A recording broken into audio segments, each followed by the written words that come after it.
Yep. All right. So call to order, pledge allegiance. Pledge allegiance to the flag of the United States of America and to the republic which stands one nation under God, indivisible, with liberty and justice for all. Attendance, Neil Mascola. Here. AJ Boris. Here. Ellie Bronco. Here. Tommy Turner. Here. And I'd like to welcome Francis Santana to the board as an alternate. All right. So let's start off with the approval of the meeting minutes. Second. All in favor? Aye. Opposed? Approved. Got that? All right, so we want to, You can go, yeah, because we're past 6:05 now. all right, so we're going to open the public hearing for the proposed special permit application for a 1 megawatt solar panel facility for the property located at 0 Bosco Drive, applicant Trident American LLC. So what we want to try to do is have the public speak first before we get any questions you want to do. So how we want to do it? If you want to allow the public. is there Yeah, anyone- let's allow the public first. Laura? Yeah, just looking to see. Okay, Christine, if you want to unmute.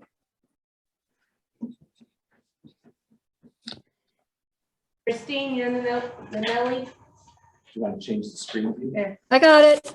Can you hear me? There. Hello? And we can hear you. Good. Christine Yanelli, Chestnut Street. I'm a member of the Naugatuck Conservation. I am a Naugatuck Conservation Commissioner, and I'm a member of the Connecticut Votes for Animals and Wildlife. I'm a member of the Western Connecticut Bird Club and a member of Sierra Club. I have been an environmentalist my entire life, and I do not live in the Bosco Drive vicinity. My parents and grandparents grew up in Naugatuck, and yes, I live here, grew up here, and raised my children here, and care very much about the current and future ecological health of Naugatuck's woodlands, running brooks, wildlife, wetlands, topography, trees, flora and fauna, and connections between all of these. No one wants to see a change in this area, Bosco Drive solar farm. The community neighborhood citizens love and reasonably state their concerns about the environment, ecological connections, and the wildlife living in this area. Tearing and cutting down of trees and plants in this area will certainly change this natural area and displace wildlife. Then again, it isn't only the trees and other vegetation that will be lost, but the countless amounts of wildlife, such as mammals, migrating and native birds, pollinators, amphibians, and many other beings that make their home here. We are removing a piece of ourselves when we no longer allow for animals to exist as they always have in this area. Without the helpful essential trees and plants that absorb excess groundwater, there will be nothing to regulate the excess water from heavy downpours, as we have witnessed these past years, and the soil thus becomes oversaturated in surrounding areas. There should be a hold put on the solar farm construction until an environmental impact is done, as well as contacting the state archaeologist for a report of the historical significance of this land area. I am raising awareness in my community because there is much forest loss and woodland destruction going on and is part of global warming.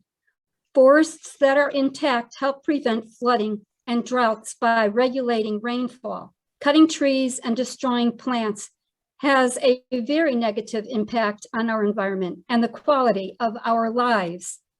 We do not need green areas turned into brown fields. We need brown fields turned into flourishing green fields. Bosco Drive Solar Farm is in the wrong place. Thank you.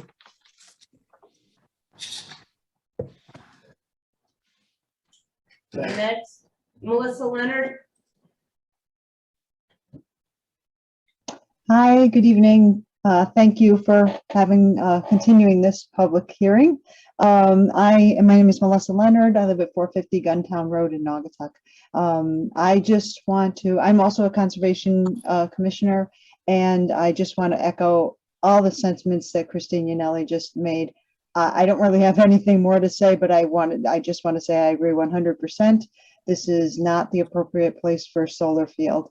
And I hope that you'll consider the neighborhood and how it fits in with that in your decision. Thank you. Anybody else from the public would like to speak? Please raise your hand. Joel Green is the attorney. Yeah, we figured we'd do public and then we'd go to Joel. I don't have anybody else at this time. Let's go to Joel. Attorney Joel. Okay, Attorney Green? Thank you. Thanks very much.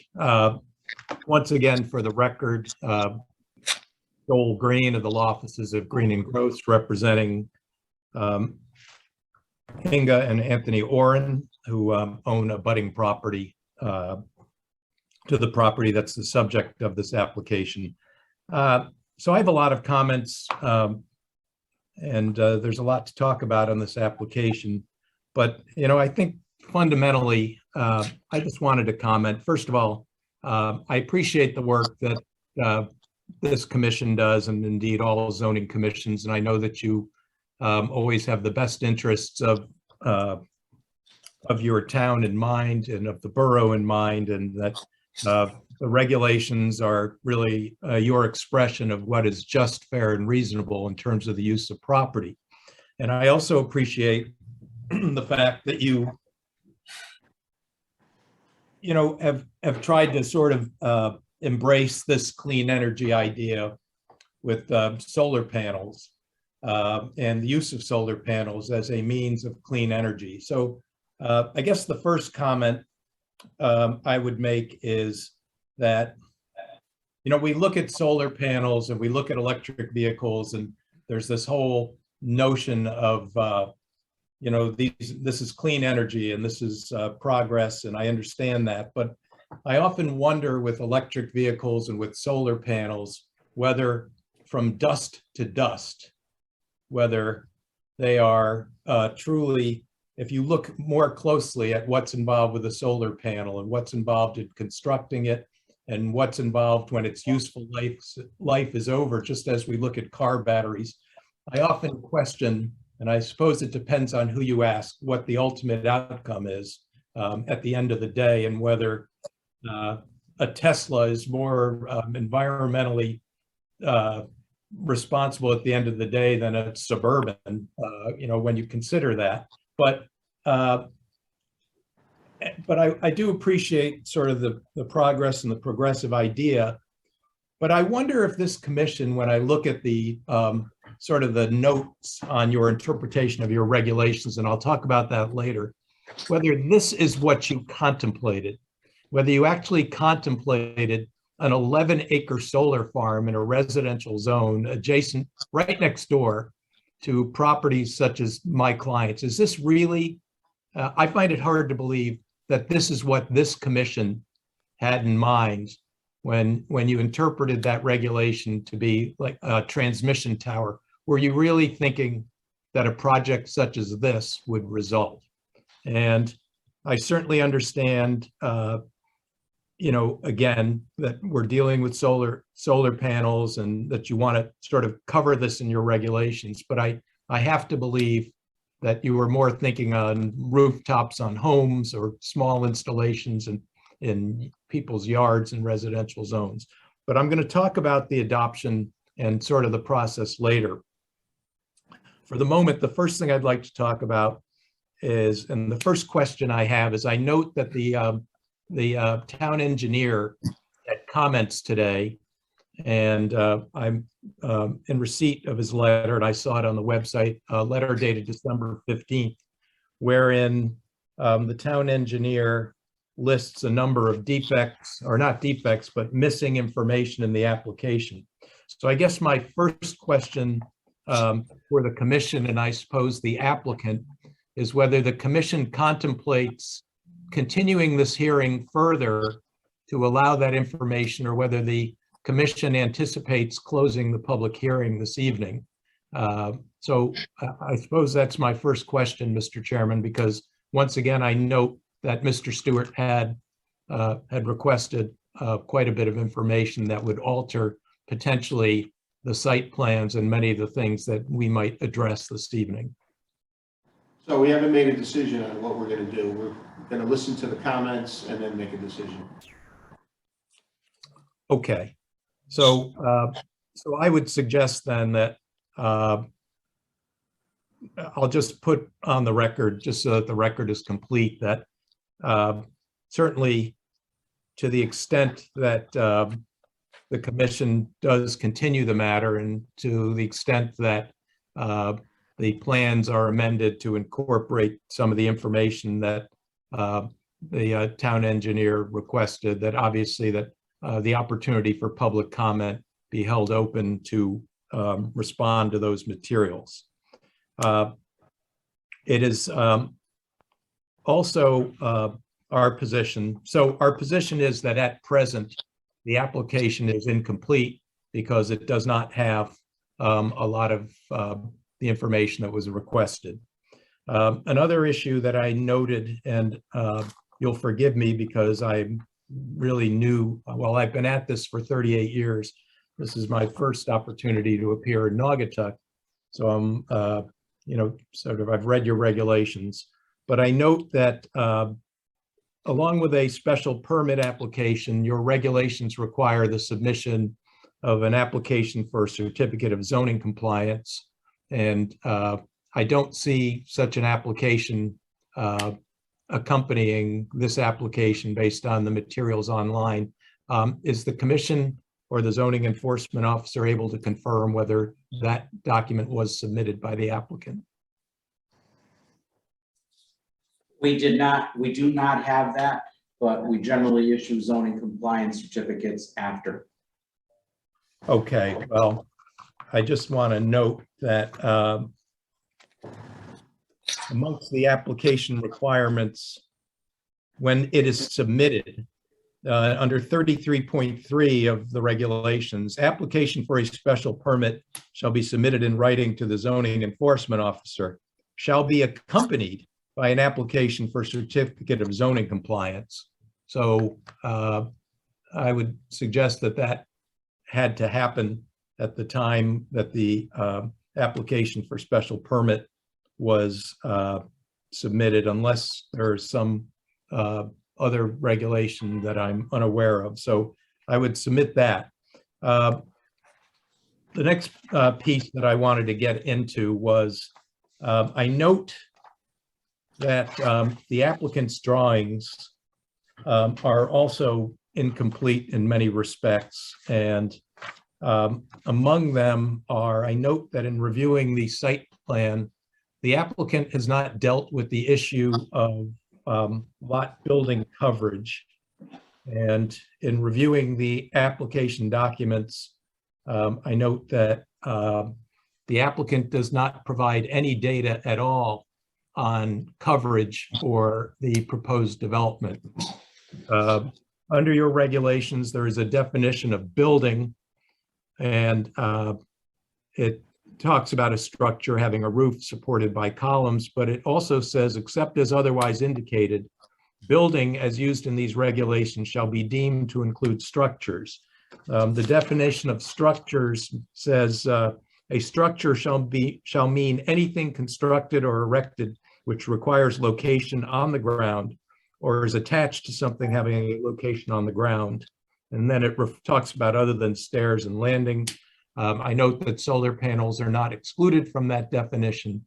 So obviously then in looking at the coverage definition, it contemplates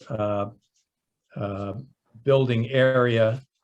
And I would suggest that the applicant didn't offer any information on those sorts of dimensions and what is actually covered in terms of maximum lot building coverage. So that's obviously something that we would submit, should have been included. I'm unable to make that calculation because the data is a little thin in terms of what's contemplated in terms of the actual panel area. So the application is based on these sorts of requirements is incomplete.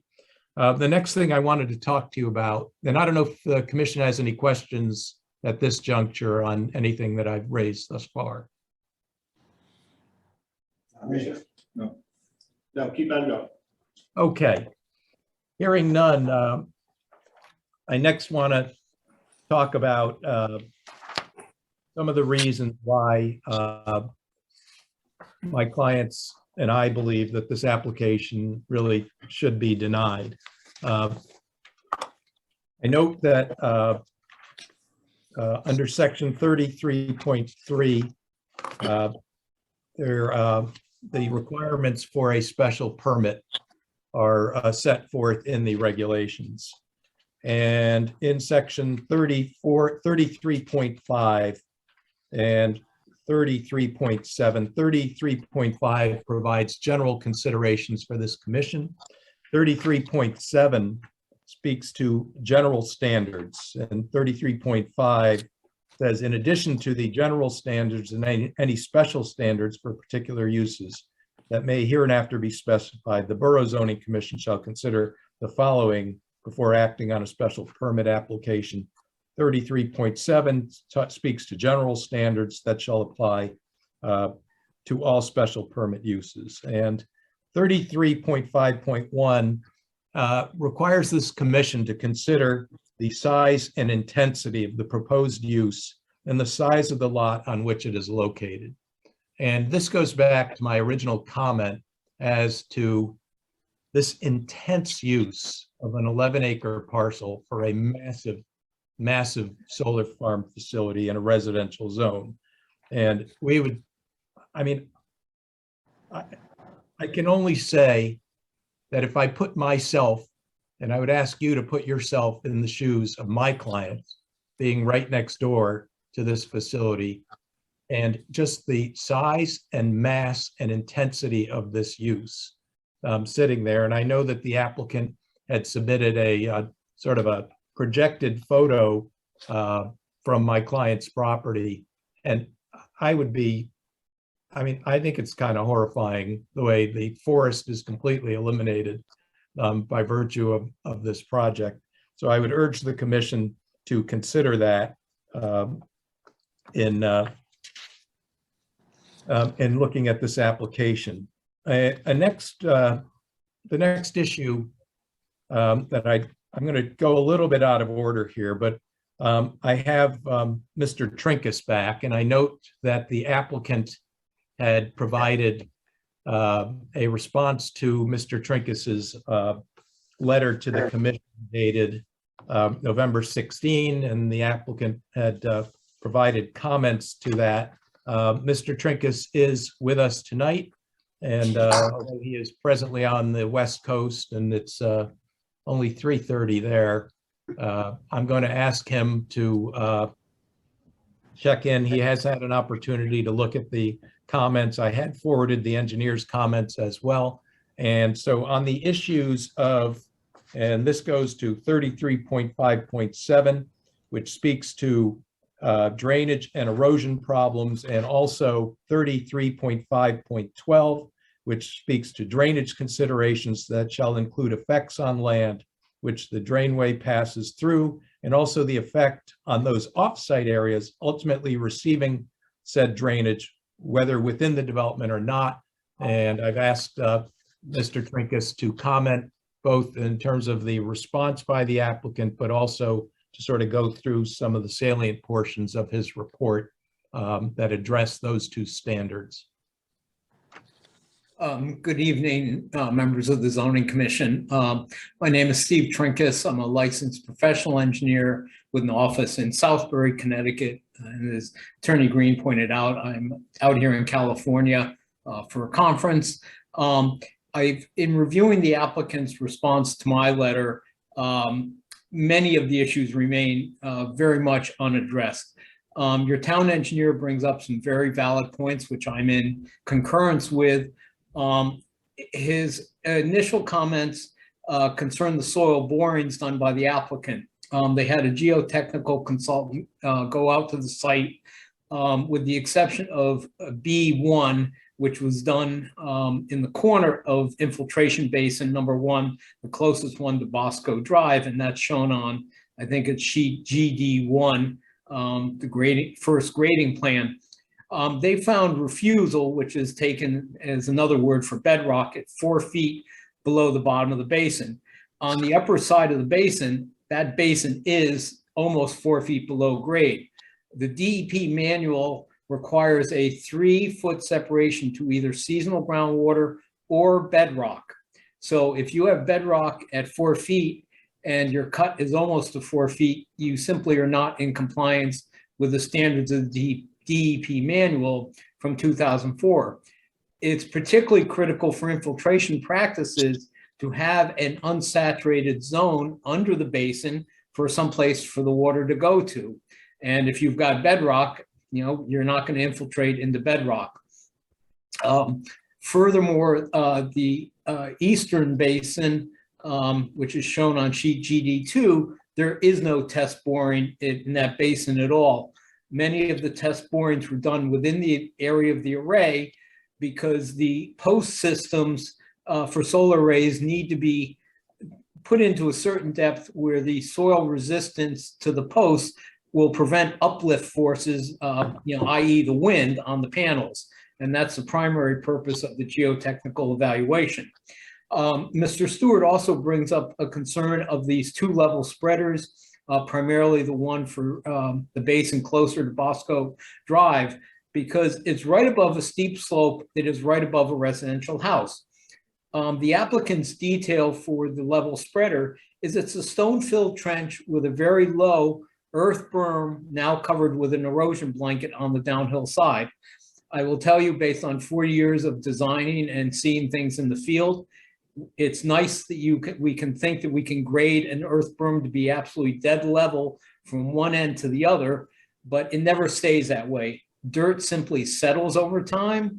A tree branch could fall on it and create a little dimple in the top of it, but an earth berm is not something that's going to give you level flow. And what will happen is water in that level spreader of crushed stone will find the one spot that is lower than any other place, and it will flow out of that one spot. And therefore it becomes concentrated flow, not overland flow, going down a pretty significant slope right towards the existing residential structure. And what will happen over time, and depending on the rainfall, and it's particularly a concern because we're seeing more short duration, high intensity storms where you can get, 2 inches in an hour and a half, or you could get 3 inches in 2 hours.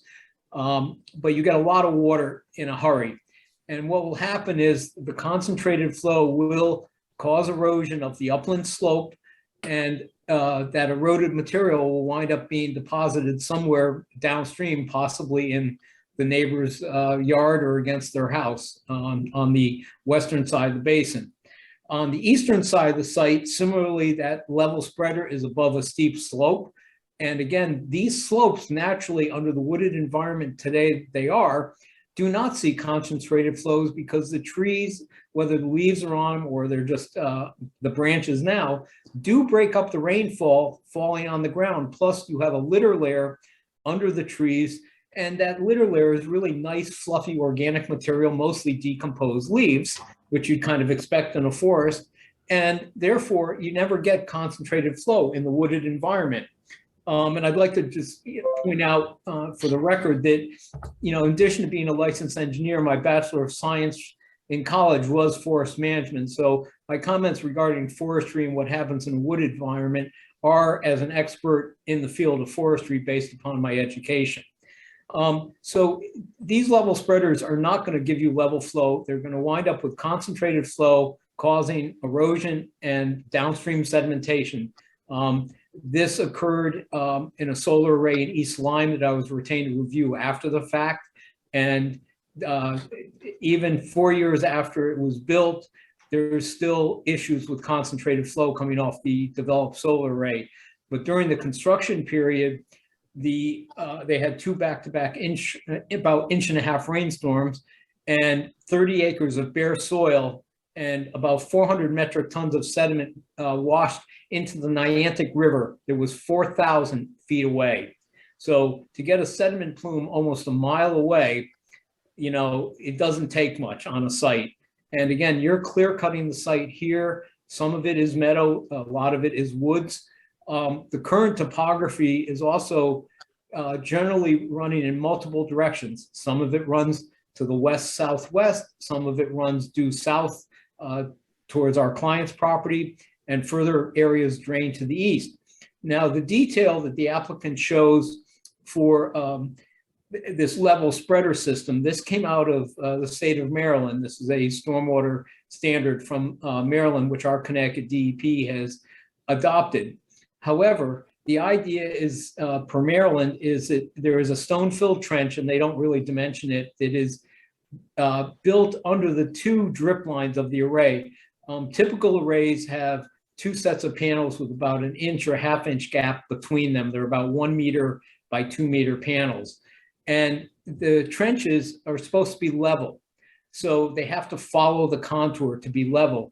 In the case of the middle of this array, if you look at sheet GD1 or GD2 for that matter, these rows, you know, are set up running north and south, and they're running perpendicular to the contour. So there is anywhere between 8 and 10 foot of elevation difference from the north end of the array to the south end of the array. So if you put a stone-filled trench under that drip line of the panels, and again, I understand these panels are not on fixed posts, they're on a singular post and will rotate from due east, you know, through due south and all the way to due west, tracking the sun during the day. And then I assume they rotate back to the eastern position at the end. But a trench located along the eastern drip line of these panels is not going to be level. It is going to have 8 to 10 foot of pitch from the upper end to the lower end. And what's going to happen is you just created a effectively curtain drain that is going to quickly convey that water from the north end all the way to the south, and there's no provisions to deal with it at the other end. So the concept of level spreaders, it might sound nice, but A, they're not shown on the plan, nor can you build them in this particular site. A level spreader must be level. That is the operative word for these trenches. So it has to follow a contour line, not go across it, not go uphill, not go downhill, but it has to be dead level. And those, if you did that on these contours, as they would be perpendicular to the rows of the panels, they're going to be extremely ineffective because they're not going to catch the water that's intended to be caught at that point. The applicant also proposes to use the infiltration basins as sedimentation basins. The 2004 DEP manual strongly discourages that because sediment basins are designed to trap fine sediments during the active construction process. The problem is it is next to impossible to restore an infiltration basin after you've used it as a temporary sediment basin. It only takes 1/8 inch or sometimes less, depending on the particular material, of fine sediments to clog the native soil surface. So once you've finished using a basin as a sedimentation basin, you've got to, you know, remove all of that accumulated sediment. You have to somehow restore the native infiltrative capacities.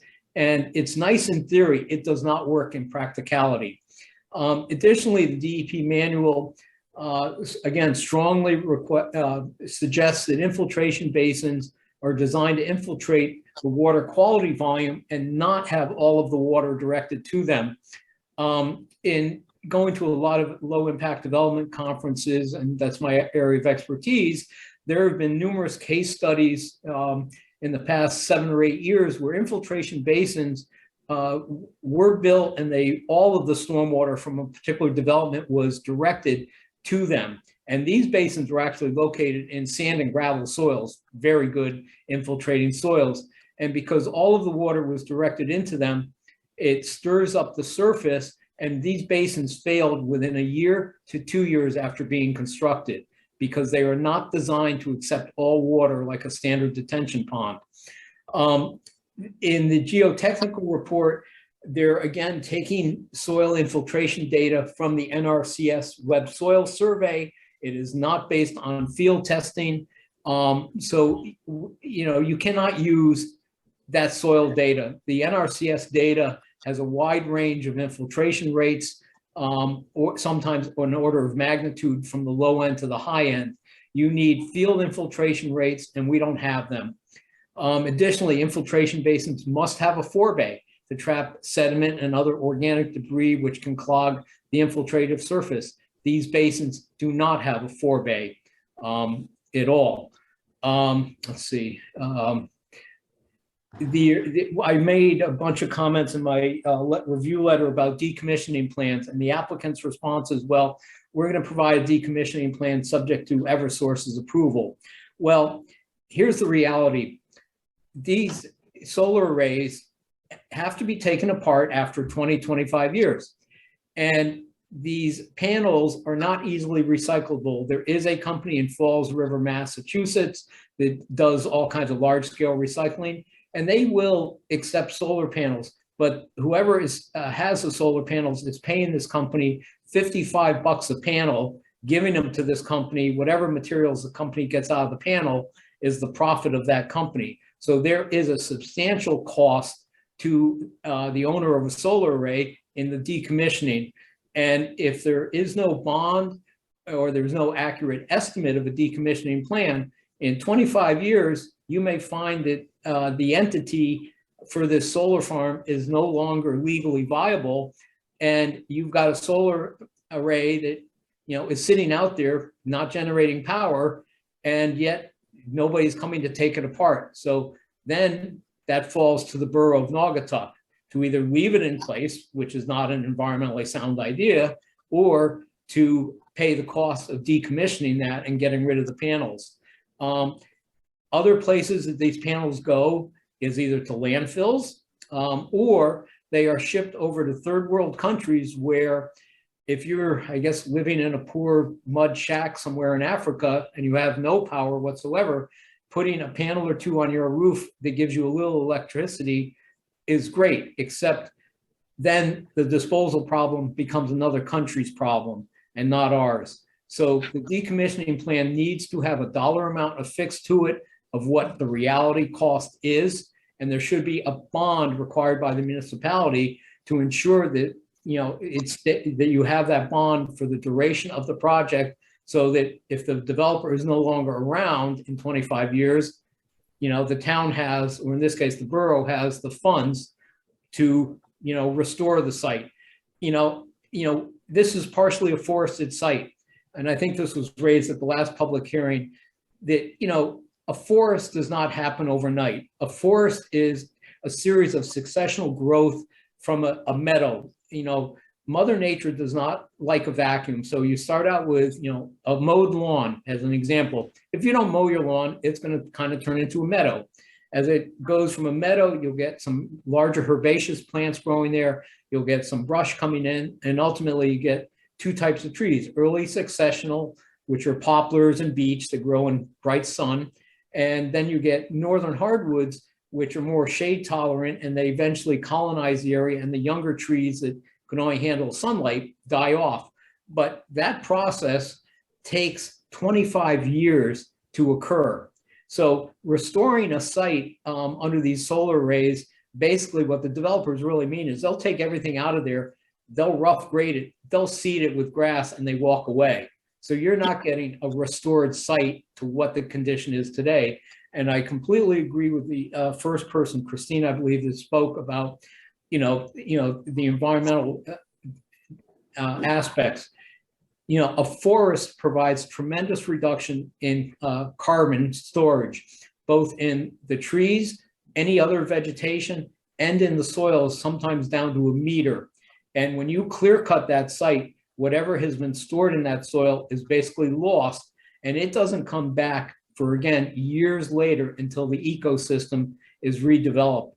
Large ground mounted solar should be placed on landfills. It should be placed on large building roofs.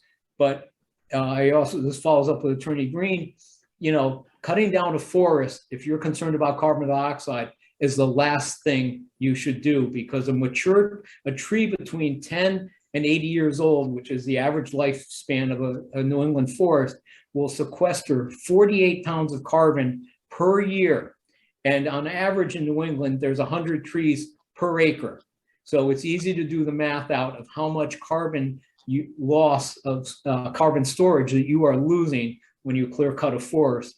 The bottom line, in my professional opinion, with the short notice of the reviews of this information, is the plans are not in compliance with your regulations, nor are they in compliance with the guidelines from Connecticut DEP for the design of these practices. They are not going to function as intended and will result in both on-site and off-site adverse impacts due to increased stormwater management, because we're not going to get the infiltration that the applicant claims in their report. Thank you. So, Steve, just so we're clear, and just to sort of zoom out to 10,000 feet again, the adverse impact is in plain language that there will be erosion and flooding downhill from this property. Yes. And that is your professional opinion. Yes, it is. All right. So, so it would be, once again, based on Mr. Trinkus's testimony, it would be our position that this application does not satisfy sections, the standards for granting a special permit. And we urge you to deny it on that basis. And I'm referring to 33.5.12, and I'm referring to 33.5.7. And also under general standards, obviously, if it has adverse impact on off-site properties, we would claim a denial on that basis.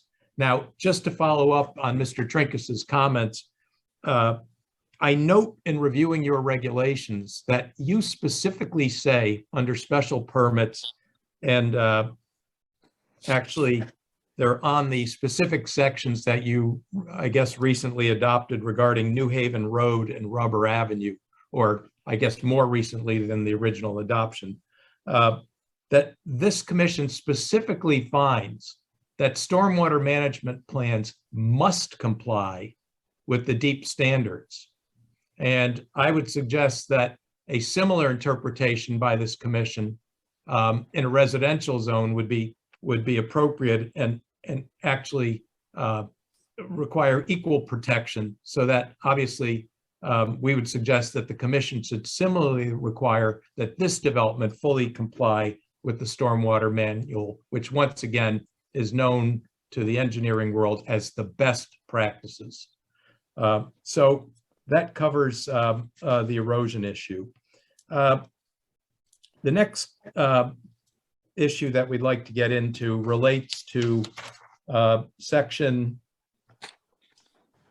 33.5.4 of the general considerations, and under general standards 33.7.2 as it relates to impact on property values in the neighborhood. And it's interesting to me that the applicant offered nothing for this commission on the issue of impacts on neighboring properties in terms of value. And we would like to, I'd like to present Vincent Guardiano, who is with us this evening. And Mr. Guardiano is an appraiser. And initially, I would ask Mr. Guardiano to describe his education, training, and experience for the record. You have to unmute, please.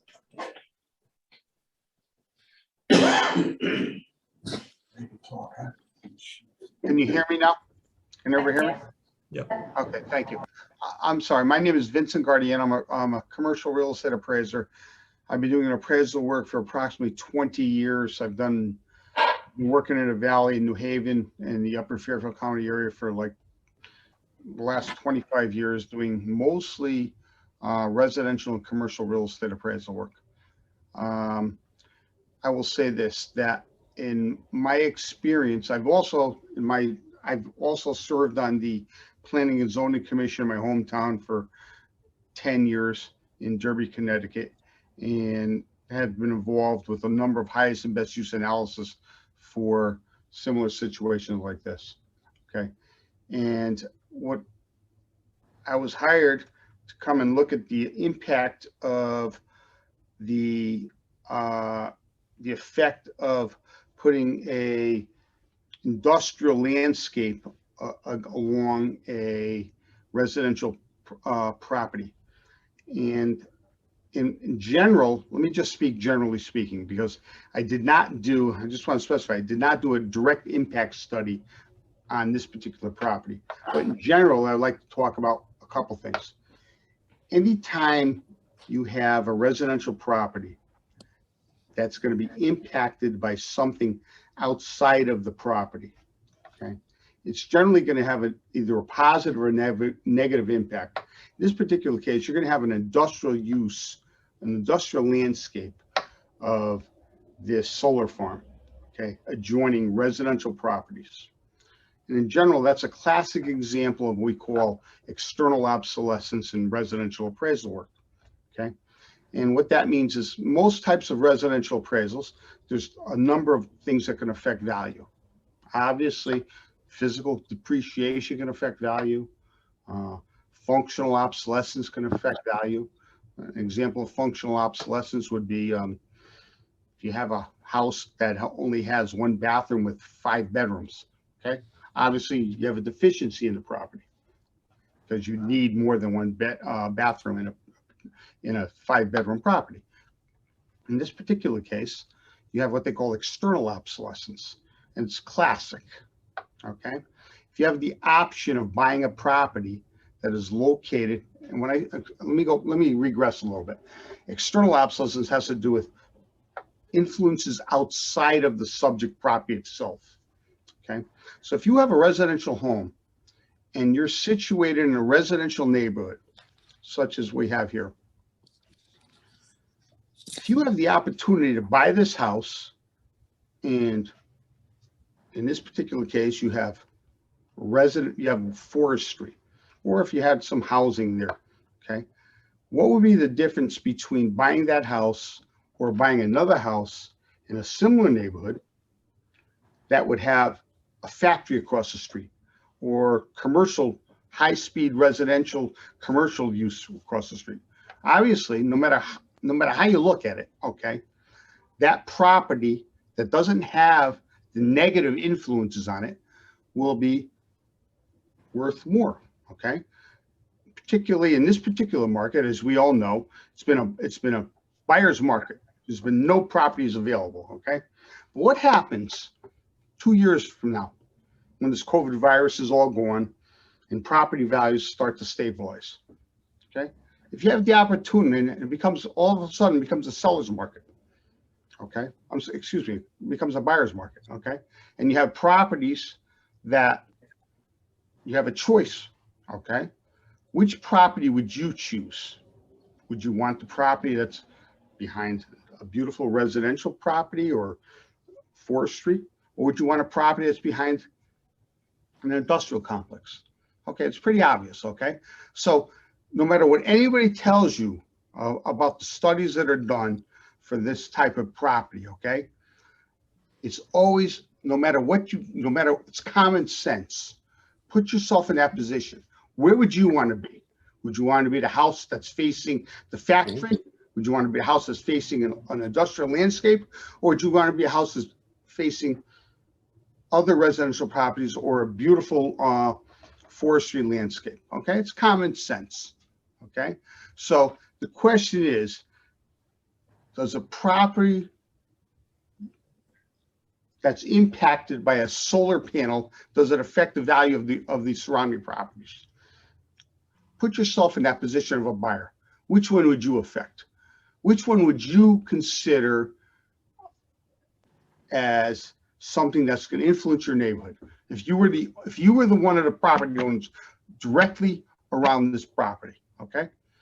And I will say it's common sense. Now, could I say it's 10%? Could I say it's 20%? Could I say it's 30% property value? I don't know, because an impact study is very, very expensive, and it's not fair on the property owners to have to do that. As a commission, I would say to you that it's your responsibility to make sure that they did an impact study. And of course, I'm going to give you some information because I'm in the business. I did look at this, okay? And every impact study that's done by the electric company or someone's going to provide this, okay, is going to say it doesn't have an impact on it, okay? But if you look at independent impact studies, such as the one by the University of Rhode Island and so forth, you'll find that they say it does have an impact on the property values. And what do you think as a property owner? If you live in this community, what do you think that it does? You don't have to be an expert. I've been doing this for 30 years, okay, 35 years. What do you think as a property owner? Okay, if you don't believe, just put yourself in their position. They have a beautiful home. My clients came from New York. They found a beautiful home. They recognize that they have some residential property behind them. Okay, they come here, they invest in your community, and they want to stay here and they want to raise their family. Now all of a sudden they're going to put an industrial complex behind them, and I say that. It's not like you could say whatever you want about the type of improvements they're going to make, that you can't see it. I saw the videos. Okay, that's hogwash. These industrial solar panels are tall. Tell me if you were right behind them, if you wouldn't hear them, if you wouldn't see them. Okay, and tell me that would not have an effect on your property value.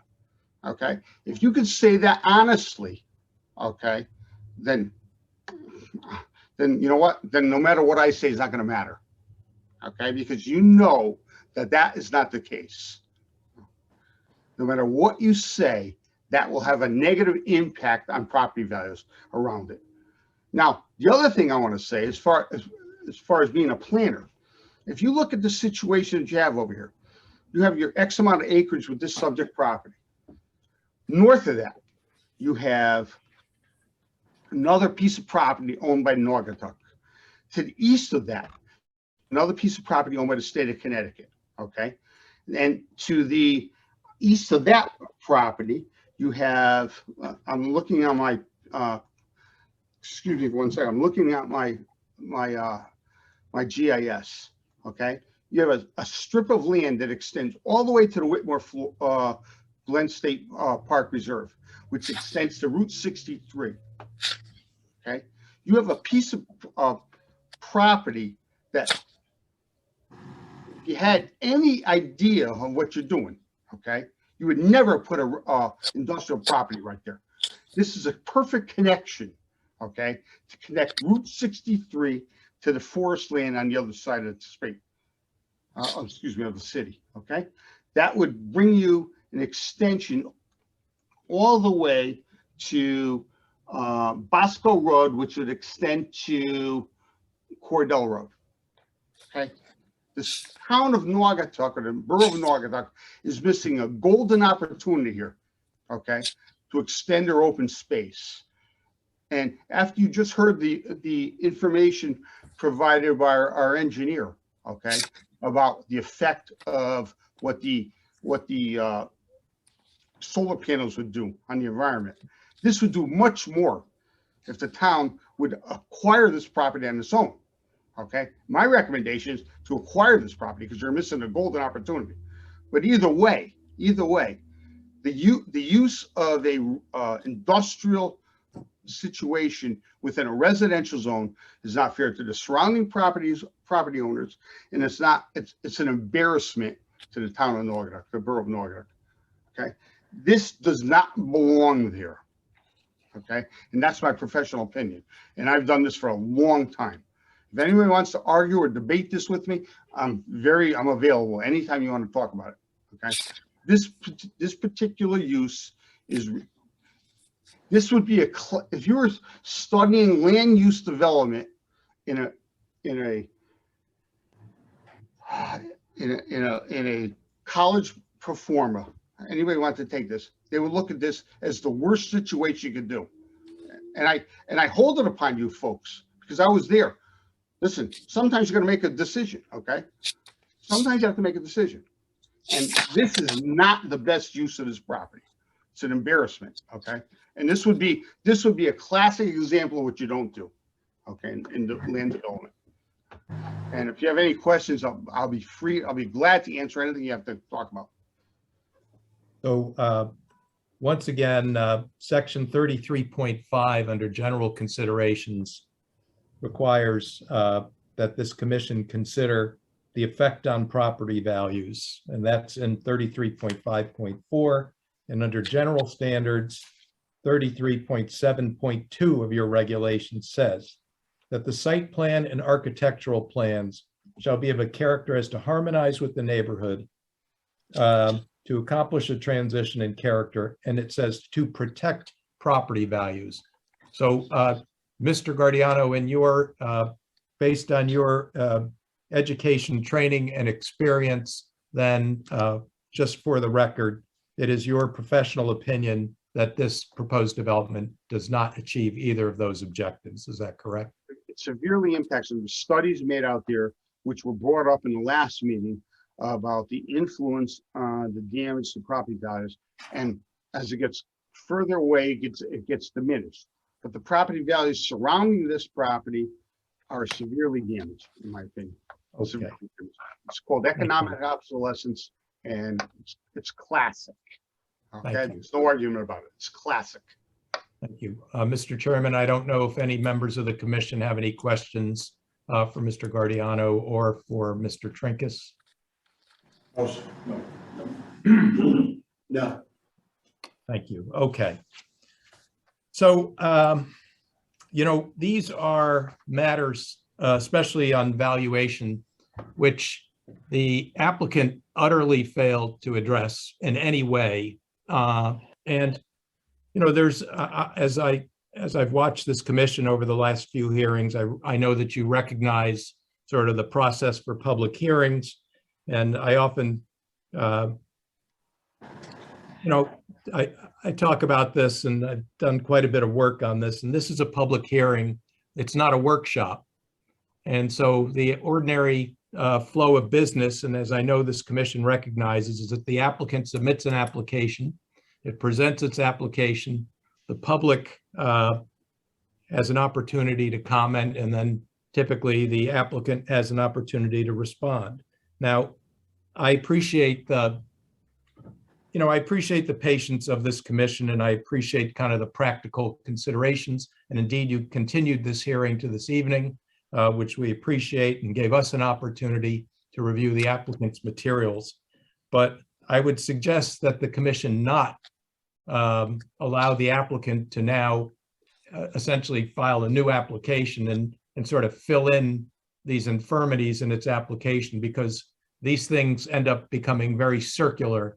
And once again, if the applicant were to submit new material or new materials addressing these infirmities in its plan and sort of incomplete items, then we start all over again, I guess, with public comment, and we circle.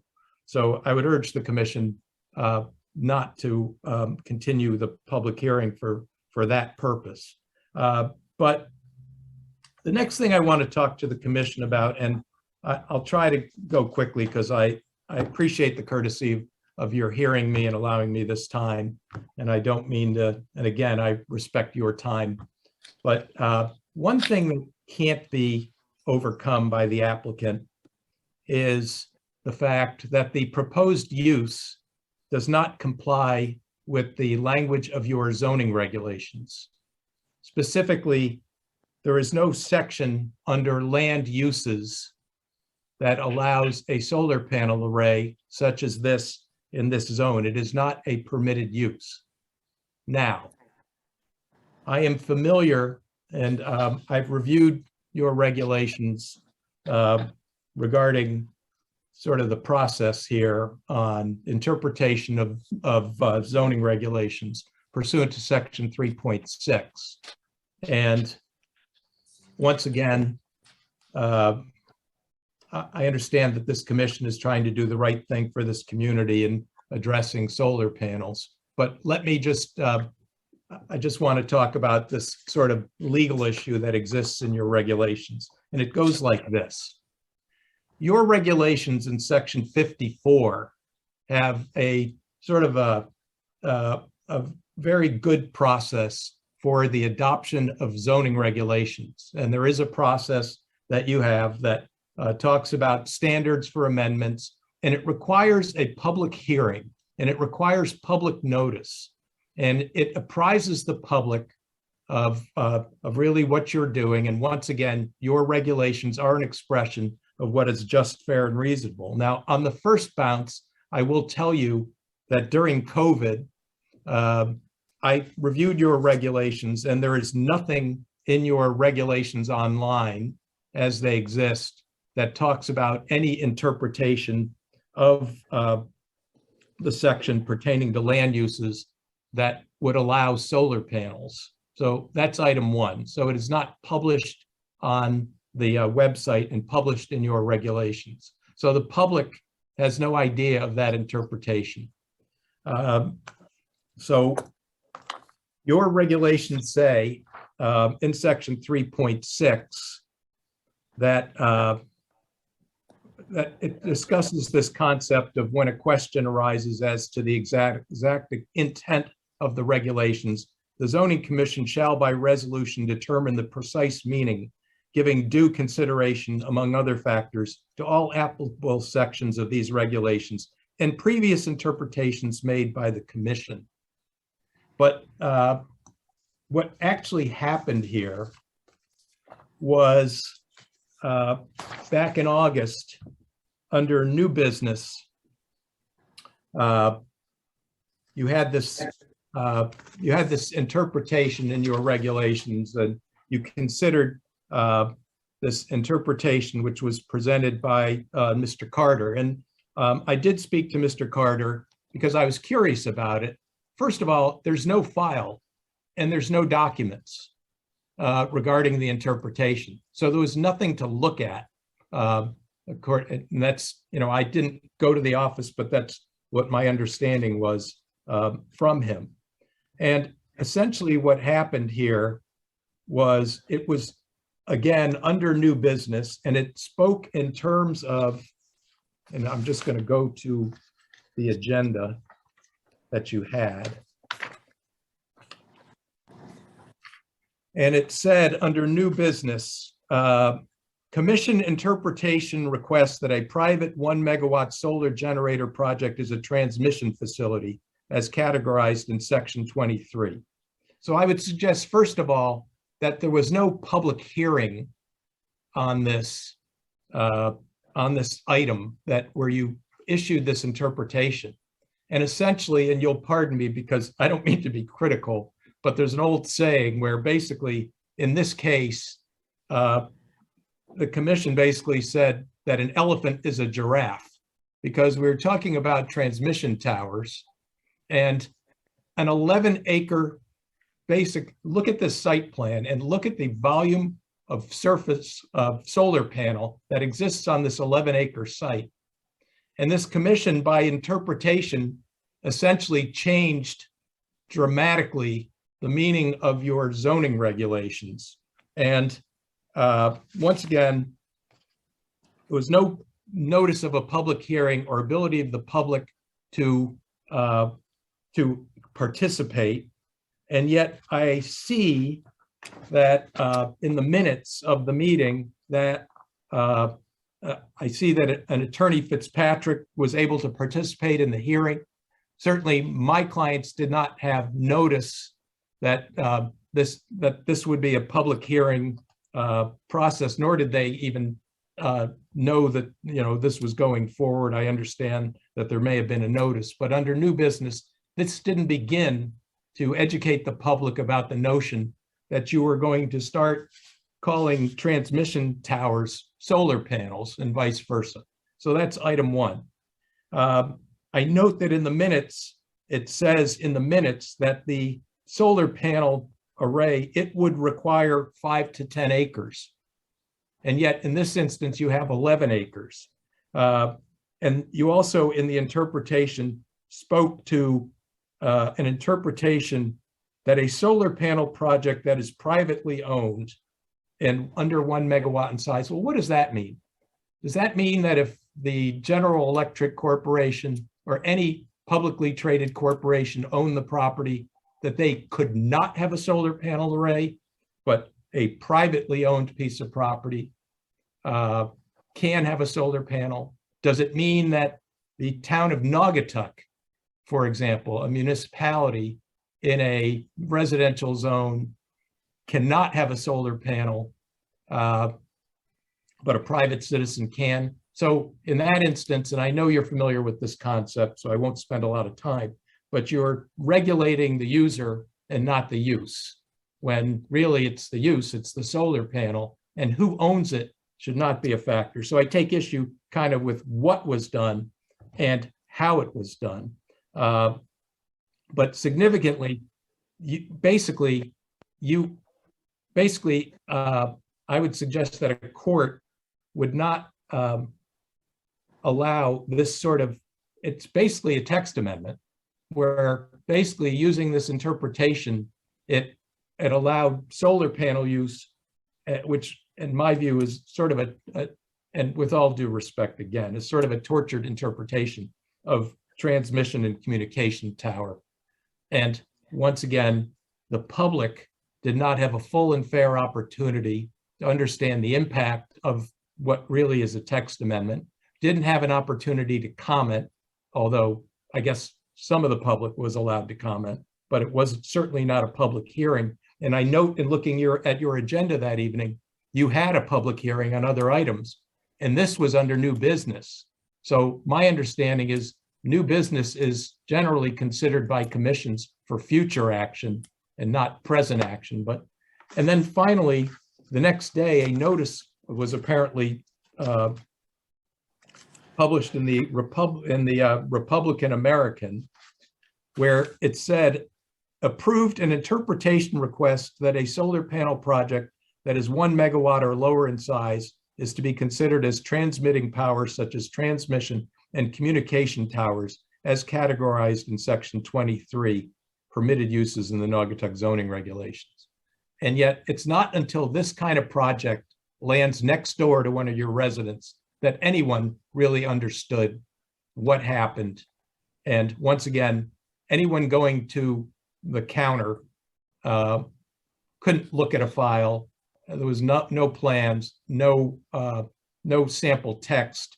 And based upon the minutes, I think the ruling was kind of perhaps a bit unsupported. But so I would urge the commission not to rely on this interpretation. And I would submit that you are not bound by it. And I understand that you're a zoning commission and lawyers cite cases, and it's not within the jurisdiction, and it's not fair to expect this commission to interpret case law. But I would suggest that if you have any doubt, that you consult with your town attorney as to whether this commission, by interpretation, can alter the plain language of your zoning regulations.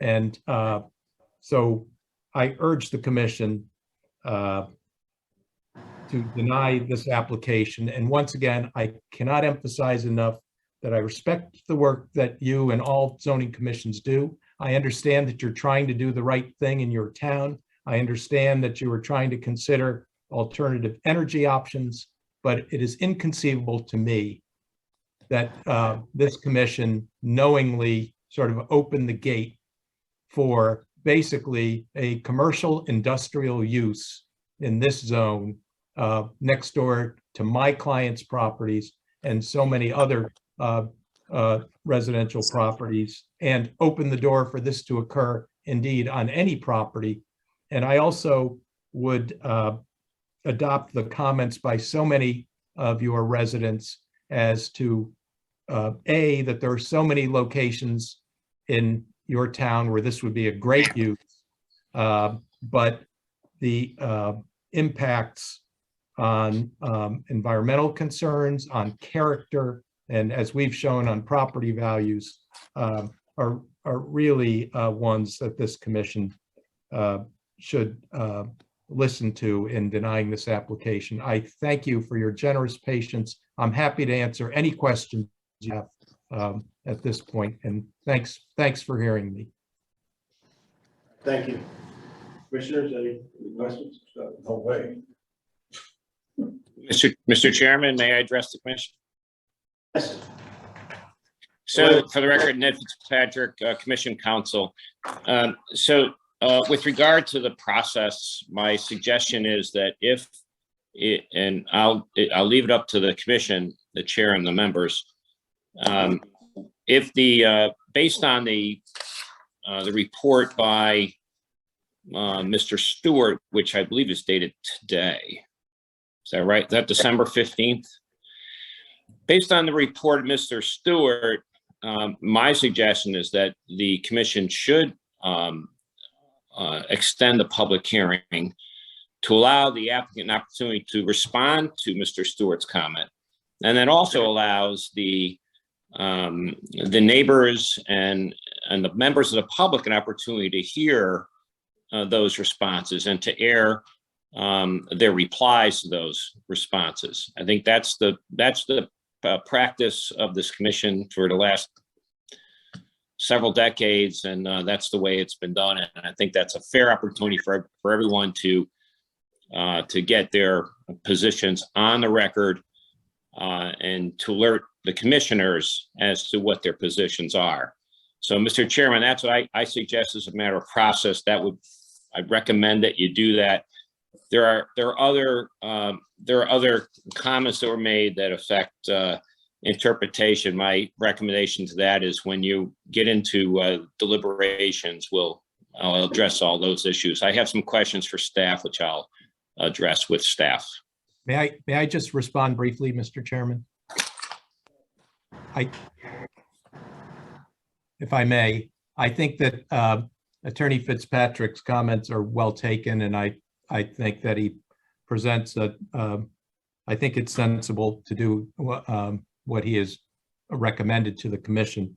I would ask, however, that the applicant's response be limited to the items that were raised by Mr. Stewart in his letter, and that we don't essentially go back to a new and sort of basically a new application where we begin again and information, so that we can avoid going circular at a certain point. The rules of this commission, as Attorney Fitzpatrick knows, are governed by the rules of fundamental fairness and natural justice. And I would suggest that everyone's had a full and fair opportunity. I think it's correct that today the town engineer published this letter and that the applicant is at a disadvantage. But I would suggest that the response by the applicant be limited to the materials that the town engineer has requested, so that we can kind of close the scope of this a little bit and bring this hearing to a close and not make the area of inquiry wider at this point. All right, we'll take Mr. it. Chairman, just one brief response to that. It has never been the practice of this commission for as long as I've been around, which exceeds Mr. Green's years of practice, that this commission would preclude an applicant from making changes to an application that it is deemed by suggestion of applicants, by suggestion of opponents or members of the public at any time during the public hearing process, for the avowed purpose that this commission has seen time and time again, that applications get better. As the public process continues and there's full and fair opportunity for people to discuss their concerns about applications get better. They just improve. We've seen this throughout our history. So this commission has never restricted an applicant to the limitations that that council is requesting. And I suggest that this would be not a good road for the commission to travel down at this point. I think let the applicant respond. In this case, it looks like there may be for example, there may be based on Mr. Stewart's comments that I see here, that the pool may happen, or the pond may happen to be redesigned. If that's true, that may change other items in a site plan. So I don't think it would be fair to restrict the applicant to a certain narrow expression of responses based on what the opposition or the opponents are requesting here. I think we should let it all, well, Mr. Chairman, let it all hang out, if you know what I mean. So if that's the Let case, it all play out. Let it all play out on the public record. Let it all be fair.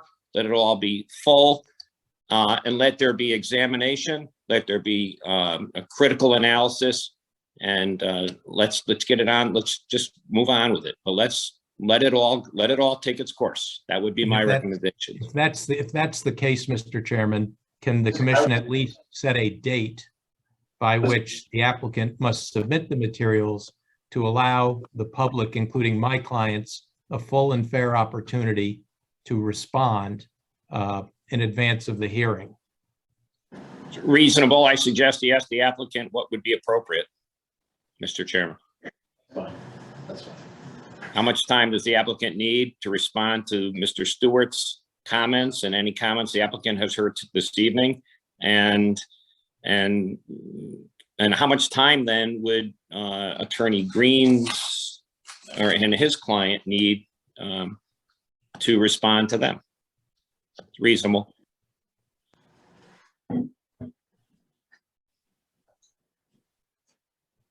You guys ready for me now? You bet. My name Nothing is- further for me, Mr. Chairman. Thanks, guys. Good evening, everyone. For the record, my name is Chris Gagnon. I'm a professional engineer here in Connecticut. I work for BL Companies, 355 Research Parkway in Meriden, Connecticut. I guess I'm going to respond to that last question. There was a whole lot of discussion going on. That's a lot to unpack, but I'm going to keep this response very simple. I have coordinated with the town engineer and the town staff. I did receive the town engineer's comments. I am happy to provide revised plans related to those comments if that is the commission's desire.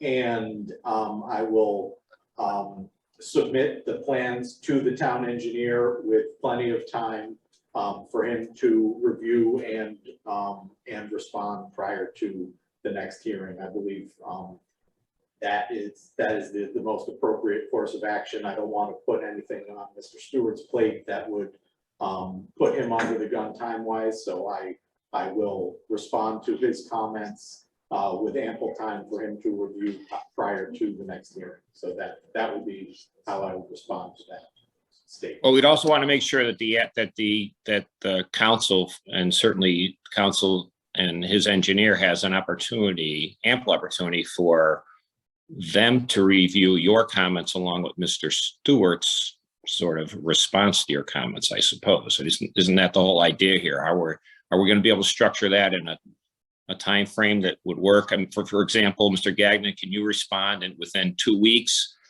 and then have maybe Mr. Stewart respond in a week, and make sure that those documents are somehow made available through staff to Attorney Green? I suppose that would be a appropriate way, and that Attorney Green would perhaps send comments back 3-4 days before the meeting. I don't know. Is that something that makes sense to everybody? So the governor's emergency orders originally required that applicants file not less than 7 days before the hearing. And I think the public had to file at least 24 hours before the hearing. I mean, Right. we're happy to do it more quickly than that, but Yeah, whatever you think works. Look, you guys are been in this game a long time. If the lawyers and the attorney, the engineers can work it out amongst themselves, it's appropriate. Work it out, gentlemen. sure. That's what I suggest to you. That's no I problem.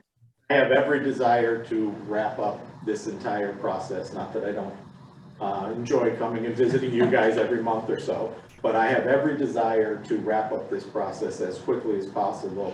And if responding to Mr. Stewart's comments in a timely manner will allow everybody to review them, I will do that. I'm not gonna put a date on it at this hearing right now, because I got the comments today, since they're dated today. But I will commit to the intent of what Attorney Fitzpatrick has just discussed. Mr. Chair, may I ask the staff where we are on the timeframes, statutory timeframes?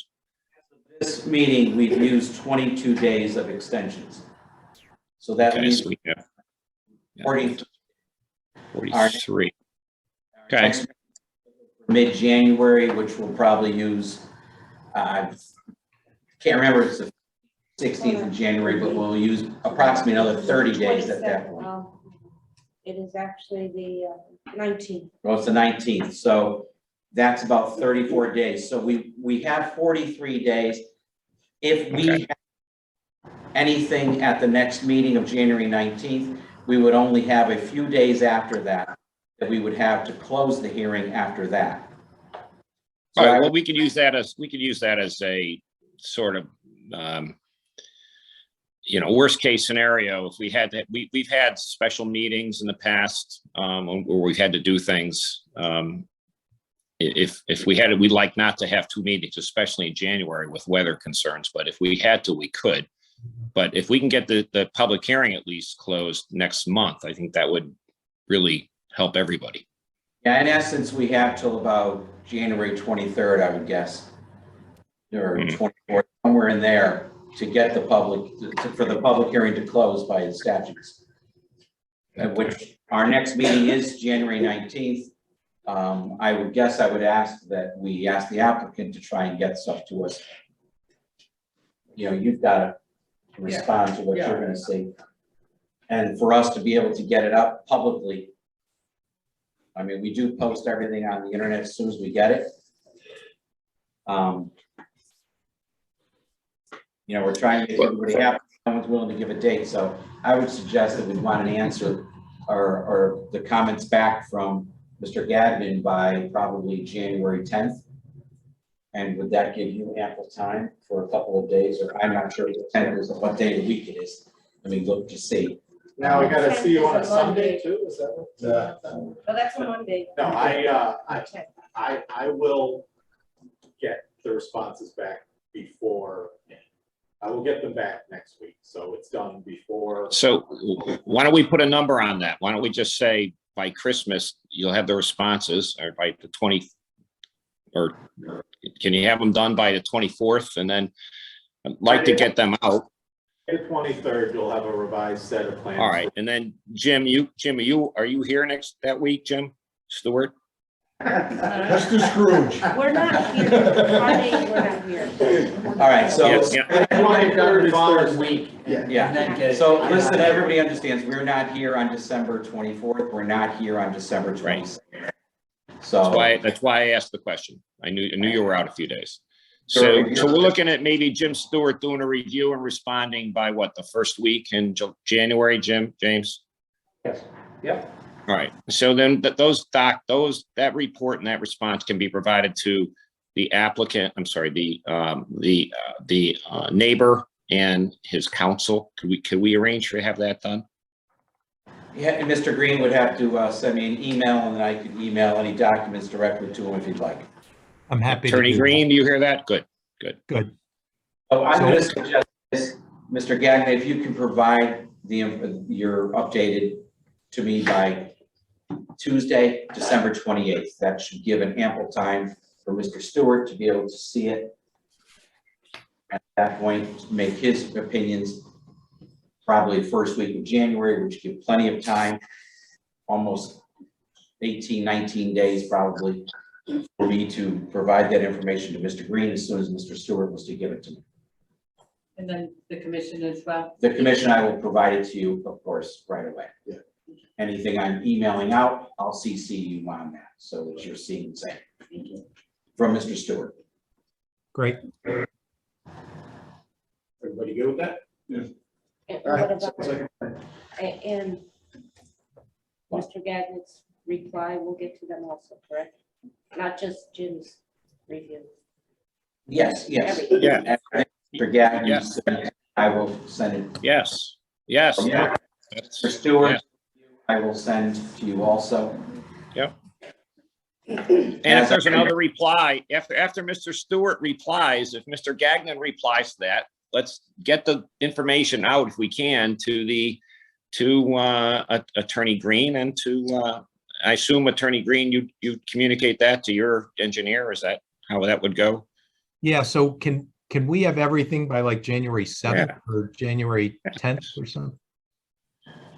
Why not? So Mr. Stewart's agreed for January 10th.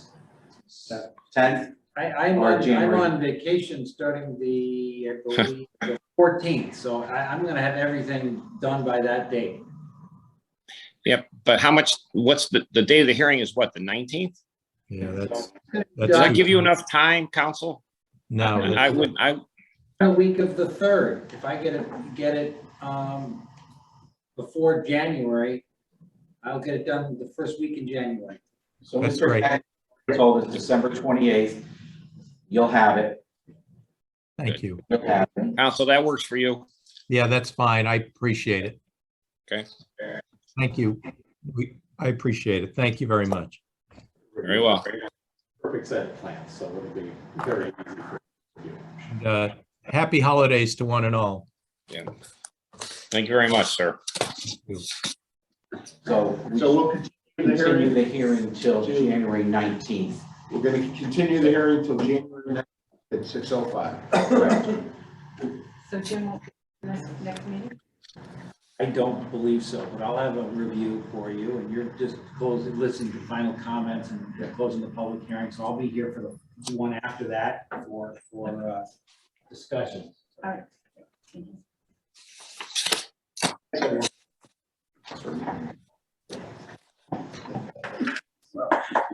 Here, you're not going.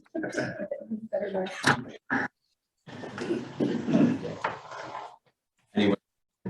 All right. Anybody want to take a break or you guys good? I'm good. All right, so we'll keep on going. Oh, wait a minute, wait a minute. You're good with me? Yeah, we're good. All right. I will, Everybody understands the dates, all that stuff? Okay, good. We continued the hearing to,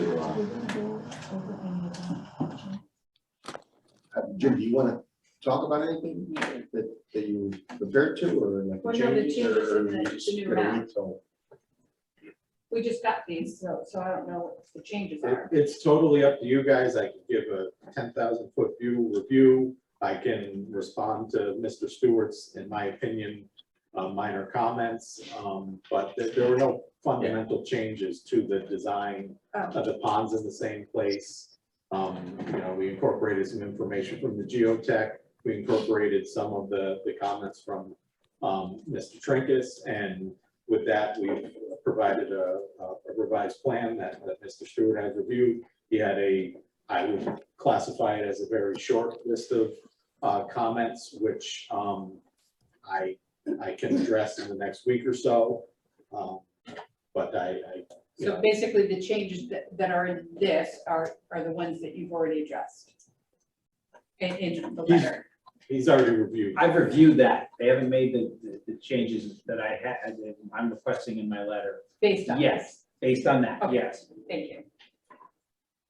so I think it will be gone over at the next one. Good, okay. All right, everybody. All right, thanks. I guess happy holidays, Merry because I won't Christmas. see you till the new year, but Mr. Stewart and I will get him what he needs as soon as possible, not into his vacation, and thank you very much all for your patience and time today. I appreciate it. All right, thanks. Thank Thanks, everybody. All right. Thank you. And so we're gonna continue the public hearing. We're gonna go now to the livestock, the 6:10 public hearing to revise the livestock poultry regulations and requirements of the dog regulations, applicant Borough of Naugatuck. So what we did get since the last meeting, one letter, and if you'd like, I'll read that in now. That letter for that one. And it starts, hello, my name is Cassandra Mas.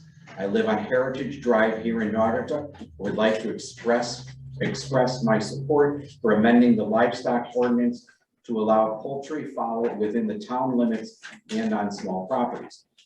It was too many generations ago that our families were encouraged to grow our own food in order to support the troops fighting overseas. You can go Google Victory Gardens on this topic. In much of the literature and advertisements dispersed at the time, home food planning included egg-laying hens, recommended 2 hens per person. Even pre-pandemic, the sustainability movement has made many people in the younger generations aware of these campaigns. And a second generation of gardeners began starting vegetables at home, growing microgreens in windowsills and building coops for small flocks of not only chickens, but quail and pheasants. During the pandemic, even more people have joined the homesteading, sustainability, and/or prepping communities, both online and in person. These communities are no longer just PETA, vegans, country folks, and doomsday prophets. They are the families who support the plastic bag bans, those who use EBT to purchase seeds because their diet isn't in line with what is affordable from the grocery store, and anyone who was affected by the great toilet paper shortage of 2020, who decided it's probably unwise to have your basic needs hang on the whim of a corporate just-in-time logistics and operations practice worldwide. Since we purchased our home in 2015, I've been able to make violet jelly each spring because I don't spray my lawn with pesticides. I frequent the bridle trail to forage mushrooms and invasive edibles, of which we have many. I've been a member of the Sunset Farms CSA, as well as the Gazy and Clover Nook. I have annual and perennial gardens to supplement my food supply and give native bees a place to live. I'd really love to add a small greenhouse and four quail to our space, but do so legally. On a quarter to a third of an acre. These things are possible and even sustainable to do with forethought and planning, just like anything else in life. There are many sources and examples of people who farm in small places, so I won't supply to you too many, but here's a few, and then there's some website listed. You have been provided with the letter. I haven't even mentioned the health and educational benefits of having your own food supply, which for many people include eggs and fowl. People are more active, eat healthier food, make healthier choices, and become more connected to their food source when it's at home. Children learn where their food comes from and value life skills from the additional responsibilities of having your own food to care for. This is especially important when 40% of American 6-year-olds think that hot dogs are vegetables. And they list the source. I again ask to please amend the current livestock ordinance to allow poultry fowl in Naugatuck. Please feel free to contact me with any questions, concerns, or discussion. Best regards, Cassandra Mas, MS PMP. I won't read her number, and then her email is there. And there is one person, I believe, that is here. I'm not sure if she'd like to make a comment or not. You'd be welcome to come up here, and you would have to just state your name and address. Hi, I'm Carrie O'Connell. I live at 23 Comfort Road here in Naugatuck. Thank you so much. I'm sorry that I crashed your meeting. I didn't realize that it was a Zoom meeting. Like Cassandra, who wrote the letter, those of us in town who value sustainability were disappointed after we bought our houses to realize that you couldn't have a small flock here. It's such a rural, beautiful, small town. It's surrounded by right to farm towns. So much of our town flows into towns like Oxford and Bethany and Beacon Falls, and yet there's this cutoff where they're able to live a lifestyle that we're not able to live. I'm sure a lot of you have noticed, I know I've almost hit a few chickens in town. A lot of people already have chickens and it works with our town. It feels natural with our town. And yet so many of my neighbors are hiding chickens, and it's unnecessary because we do have the landscape and the sense of a small town that really it's missing, that we can't have this element for sustainability and for really enriching our town. And also just because we border so many beautiful towns and we do have that difference of lifestyle where they're able to be sustainable and we're not just a few streets away. I feel that it's really detracts from sort of I think a lot of us in town we always feel like we're this close to being that perfect small town, and yet we kind of miss the mark a little bit compared to our neighbors. And I feel like this is a way for people who are shopping for houses. I know in my demographic, I'm in my 30s with a young family. Everybody's talking about homesteading, sustainability. They want a little flock. It's like people, friends of mine are coming in from more crowded towns to this area because they're seeking that. And I think that it's just really important for building up sort of the personality and the character of Naugatuck. Let us have just this small thing that really, I mean, the instance of the solar farm, that's a very complicated issue that has so many factors to think of. This is a very simple decision because it's just letting New Englanders do what New Englanders have done for centuries. And it just feels so natural with our town that it's really disappointing to live here and not be able to do that when so many of us do have yards that would allow for it or for the rule. And also just the rule is very restricted. From what I understand, you can't even have a rabbit in your yard with the current ordinance, and it just feels very punitive and restrictive, and not really in keeping with where our town wants to go and where the people who are purchasing here because of all the positive attributes are really wanting to go with the town.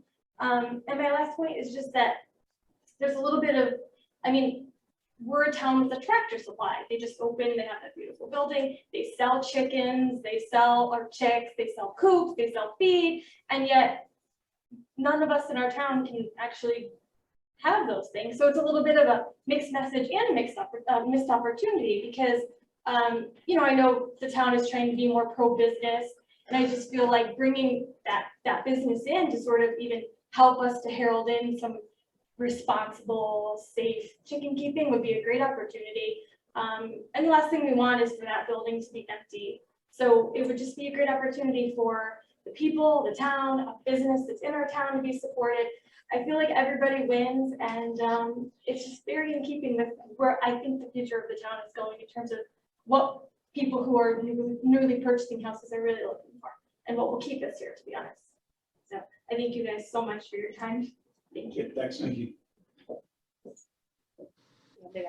Any questions? Well, We yes. have if one there's more. anybody else. We have No, I so mean, much. for her. Oh, Okay. Open it up. you're already on fire. Good evening, guys. How are you? Some of you guys know me, some of you don't. My name is Herman Sanchez. I live at 88 Moonlight Circle.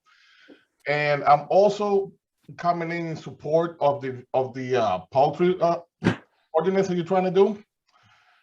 I've been in town since 2018, moved in from Waterbury, originally from Westchester in New York.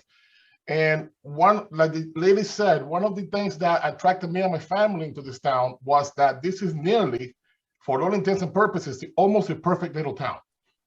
You have your yes, you have your no's. I mean, it happens everywhere. But this particular one it really bothered me because when I'm looking at it is, I'm a Dominican, and we come from a country where most of us grow some sort of vegetables, animals, cows, chickens, whatever. And one of the things about this is not only about sustainability, but what you're actually teaching other generations when you have a chicken in your house, the same way you have a dog, you have a cat. You're teaching responsibility and you're teaching sustainability. At the same time, there are people, I have a lot of customers in my company who up northern part of the state that have a lot of chickens. They have rabbits, chickens, horses, etc. And one of the things that they do is they moved away from the areas that do not allow them to have this because they felt that they were being penalized.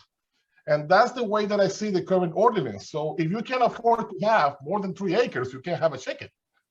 This is America. I mean, I don't think in America you can't tell somebody just because you can't afford to have something this big, you can't have this. I understand a lot of the people being apprehensive about having a rooster going up at 5 o'clock in the morning. You don't have a rooster in this planet, it's only a hen. Hens don't make that much noise. Rabbits don't make any noise. And as long as people are responsible of what they do, and they have the property and their neighbors are okay with it, there shouldn't really be any reason why you can't have one chicken if that's the case. And I mean, it really makes no sense to me why we don't have it. Like the lady said, I moved into town and the first thing I wanted to do was do something in my yard. And the next thing you know, my neighbor tells me, oh, you can't do it because the property is not big enough. And it didn't make any sense to me, but anyhow, it's been a long night. I don't want to take much more of your time, but like, again, I'm here in support of the new ordinance, and hopefully you guys come to your senses, let it happen, because at the end of the day, if you see the groups on Facebook and you talk to people on Church Street and on the supermarkets, Walmart, anywhere, everybody wants it. We have a business in town, Tractor Supply, that sells it. They sell the chicken coops, everything that you need, but yet we can't buy it to put in our own house, in our own homes. It makes no sense. Gentlemen, have a good evening, happy holidays, and thank you for all you do, and good luck with the whole solar panel thing. That looks like fun. Thanks a lot. One question, Fran, is that Fran Gambowski? Fran? What happened, excuse me? No, I was just asking if one of the people online was Fran, our liaison. Okay, thank you. All right, so what? So there doesn't appear to be anybody else who's gonna comment on this. Right? No, I have nobody else. So what I did provide to you based upon what we've talked about in the past, I took a swig at the regulation myself based upon what Lori had written previously. And we came up with the idea of creating this section 25A, which is the accessory use regulation for backyard poultry. We kept the purpose as the same. You guys all have this, or I kept the purpose as basically being the same. And I tried to take a look at it as how could we be inclusive and yet still somewhat be able to limit what the issues are out there that we hear the most from people, and have enforcement ability just beyond our office. Okay, because at 3 acres of land, it was the enforcement was really on us. That was it. And we're not experts. I'm not an expert in whether a chicken's being treated wrong on a property with the coop, the way it's being taken care of, the health part about it, all that. But when there were issues in the past, the answer from certain departments was, gotta have 3 acres, can't have it. And I think we have to get a little bit beyond that, allow experts to be involved also. So with the standards, I don't think, I think we kept it the same, whereas like number 1, it's basically referring to at least 20 feet from the side and rear property boundary lines. And that they be suitably contained on the premises at all times. Free range backyard poultry is prohibited at all times. Meaning that the thought of them just walking, and that's, again, that's one of the complaints we have from neighbors, is that, hey, I just threw this grass seed down and my neighbor's chickens are over here eating it. You know, and the answer was always, I don't want to get rid of the chickens, just keep in their yard. So I think that addresses that.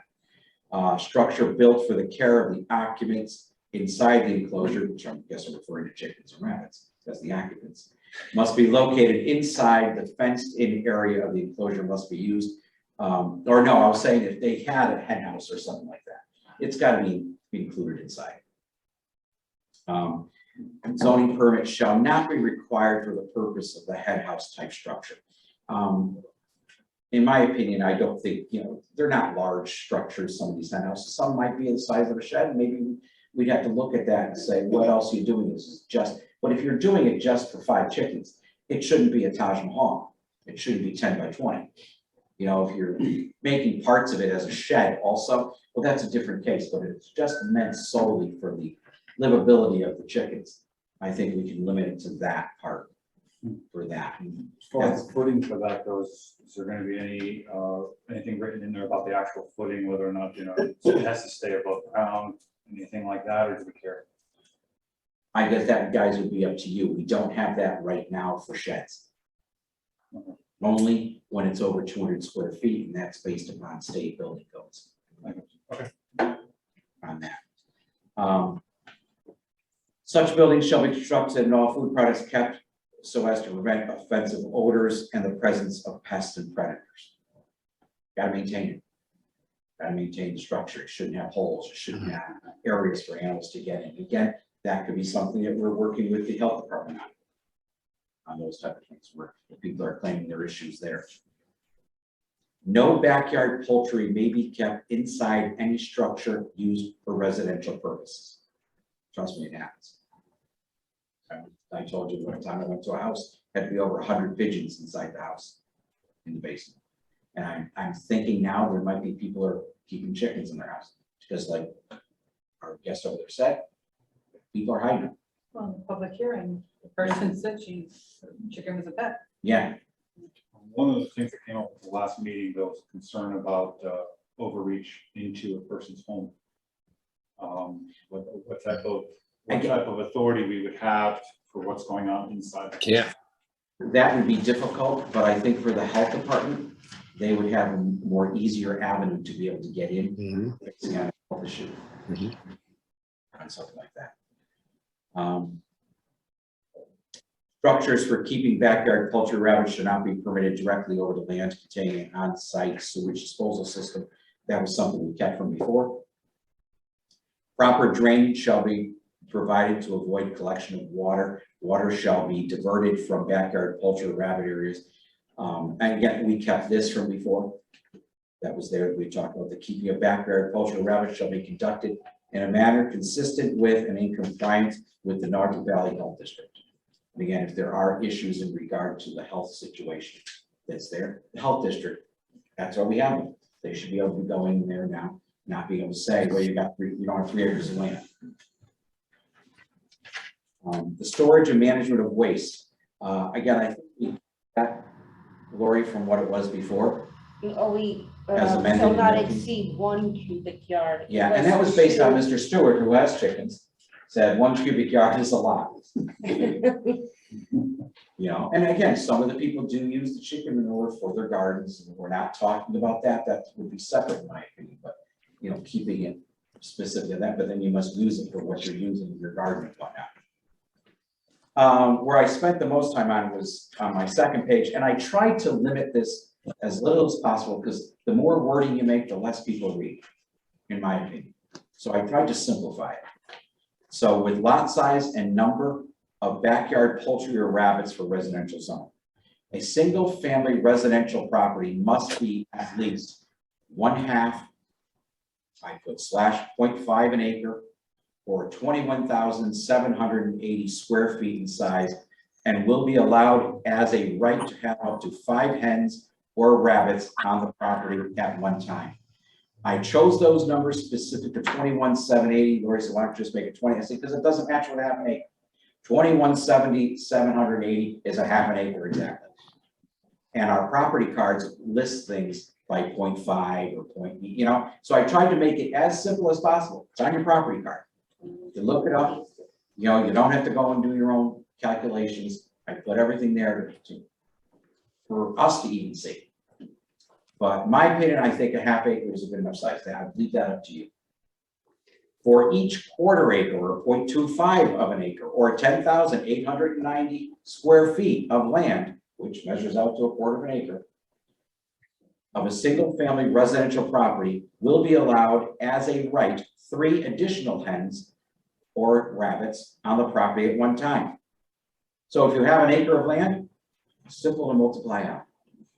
For every quarter acre, you get 3 more. You have an acre, you got 6 more. If you have an acre and a half, then for each half acre or each quarter acre, you're going to get your additional added on.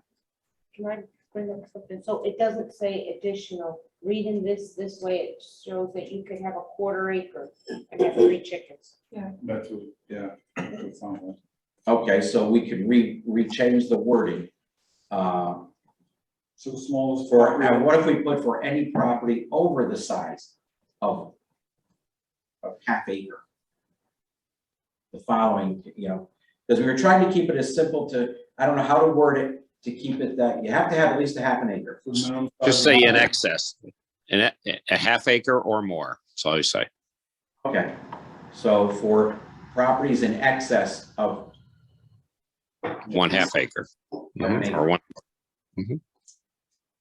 right? For properties in excess Like or half an acre, get 3. Or more. the first one defined the half acre. Now you have to have 0.75 for properties for the size for each, and that's why I put for each quarter acre, you get 3.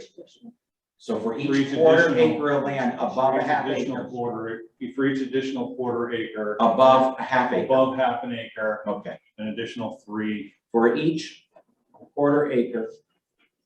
For 10,000 above. Above 1/2 acre of land.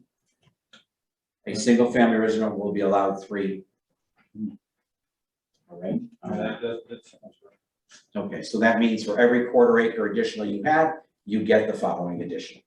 So if you had 2.5 acres of land, we would just multiply that.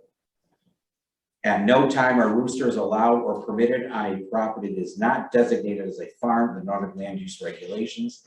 We have that in the regulations already. It will be the responsibility of the tenant of a property to relocate any roosters from a property that does not meet the Nordic land use regulations. And then farms as designated Nordic land shall have no limit on the number of poultry and or rabbits that may be kept on a property. That's where it is currently at. Repeat that, I'm sorry, I missed that last sentence. Farms as designated in the land use regulations shall have no limit on the number of poultry and or rabbits that may be kept on a property. And we have that now. So zoning enforcement would still be responsible for the rooster issues if anybody complains about this? Yes. Because roosters are not necessarily, in my opinion, an issue of health. They're a nuisance. And I would state that on that, we're not allowed to have roosters. So that's what we do. So what do people do with the roosters that they end up with? And if it's best the chicken soup he was talking about. Okay.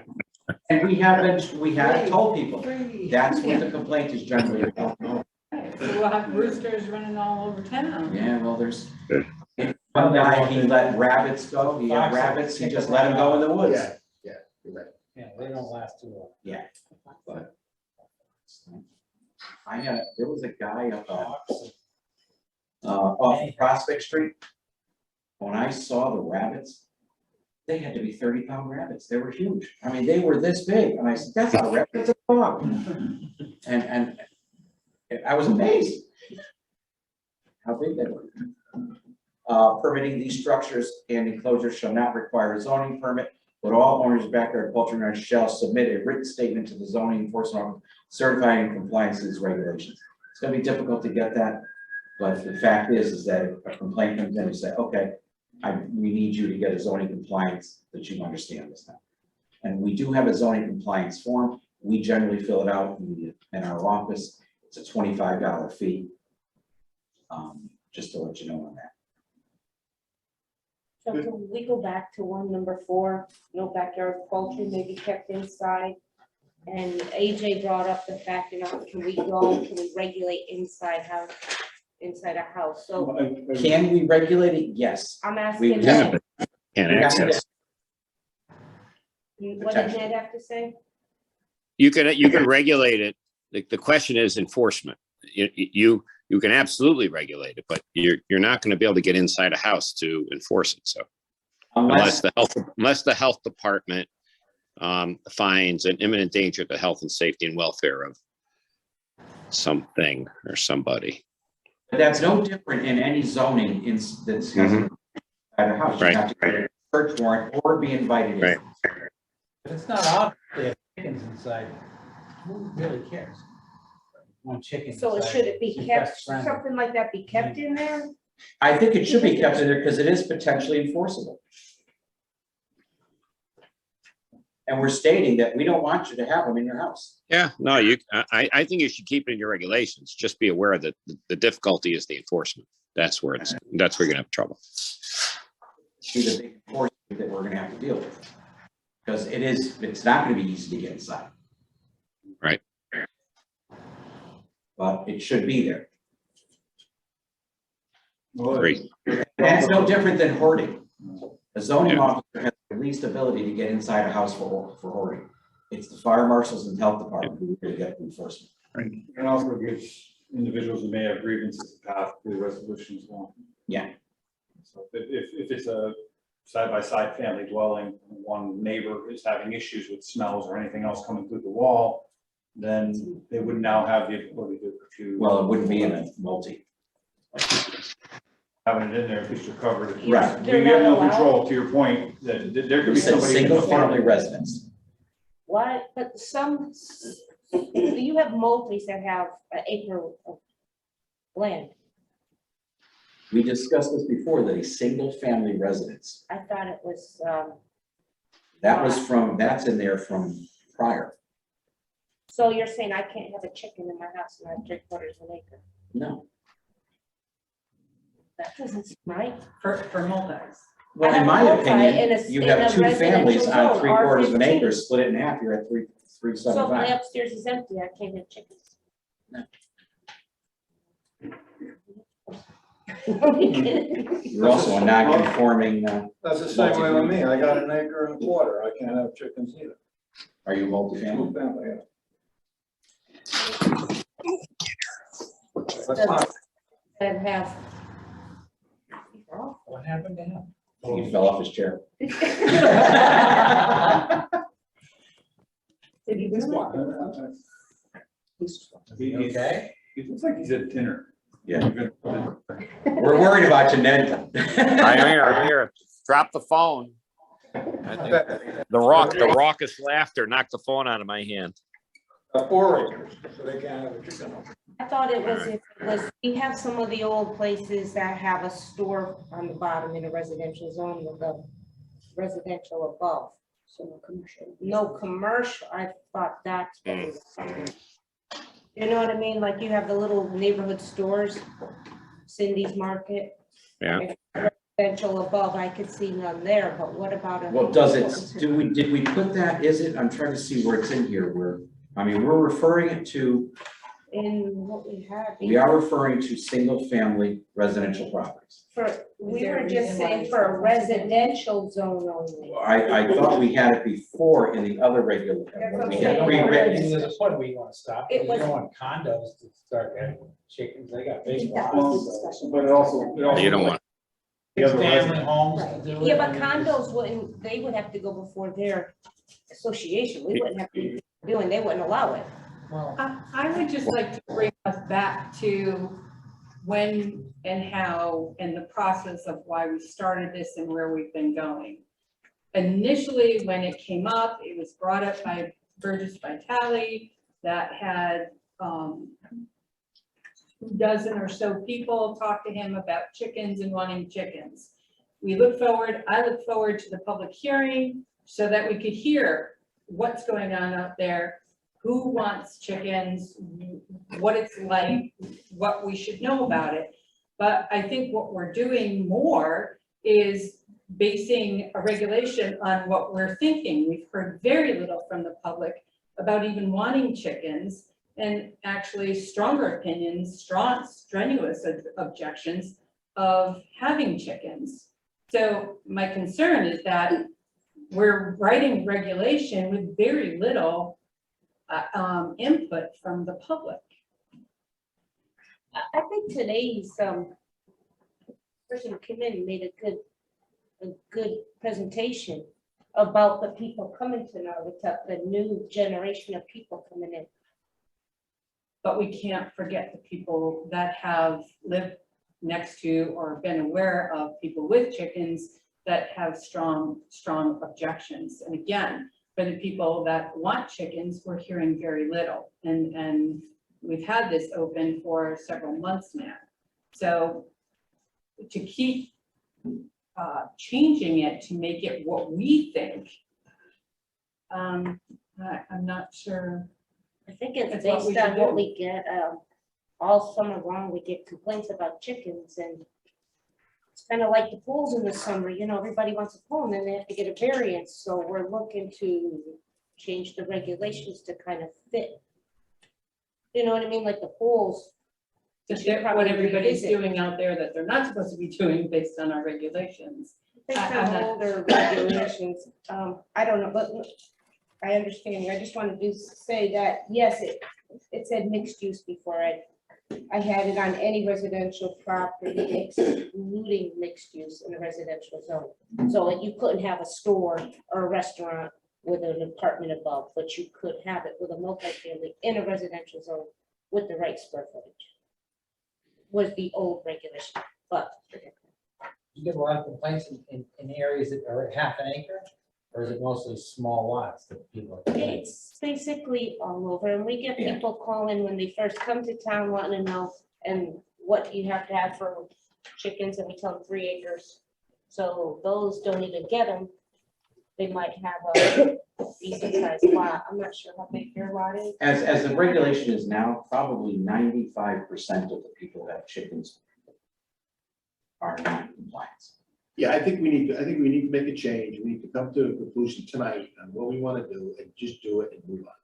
And then address or add or add to it as we go.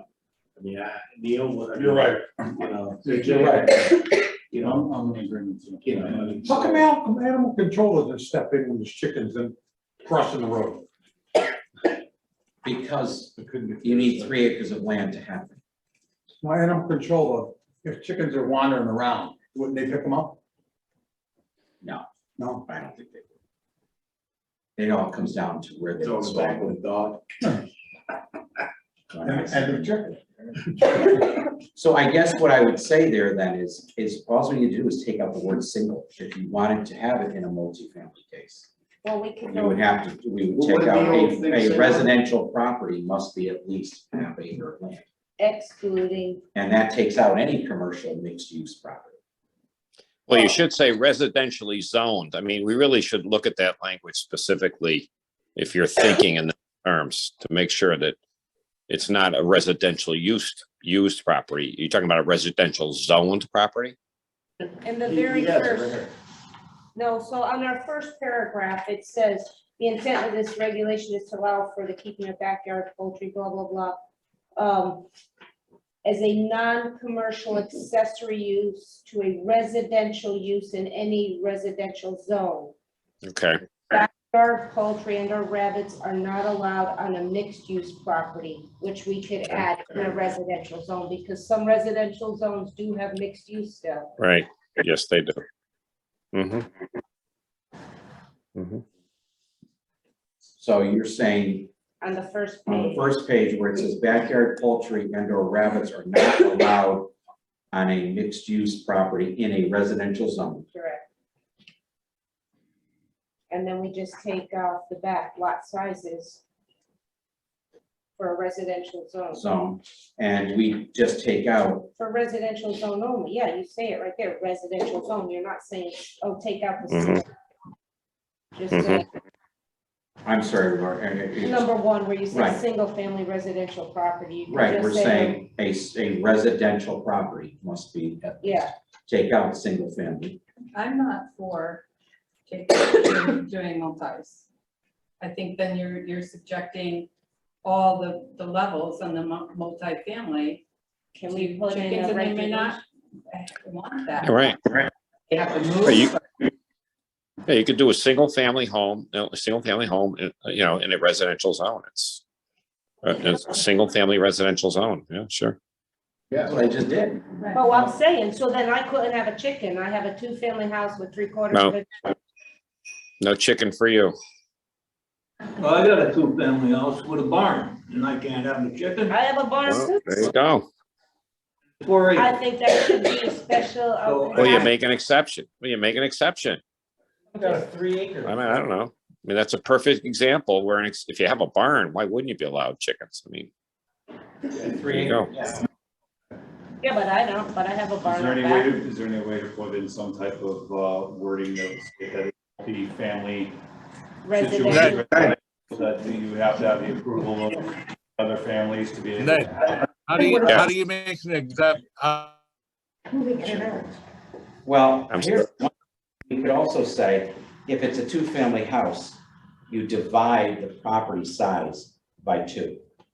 And so in your case, Lori, if you have easy, say if you have 0.8 of an acre and you have a two-family, so each family basically is 0.4, you fall under. But if you were at 1 acre, you could. You fall under what? Again, I just, can we bring it back to the fact that we had 3 acres and now we're moving to anything except mixed use? I mean, and we're swinging the pendulum all the way the other side. And I'm not sure that we should do that. I'm not in favor. So Eileen, your point is that especially in the multifamily reign, that it's not fair to one, if there's two tenants and one tenant has chickens and poultry and the other doesn't like them, it's really infringing on the freedoms of the people next door, right? I mean, that's kind of the way I see what you're arguing there, right? Kids, to play in the yard and they're not your Yeah. kids. Yeah, no, I understand that. That was one of the, I think one of the earlier public hearings, we heard similar comments from 1 or 2 of the residents along those lines. I mean, that's a real concern. I'm not sure this is ready to be adopted, but you guys are the policymakers. I'm just a lawyer, but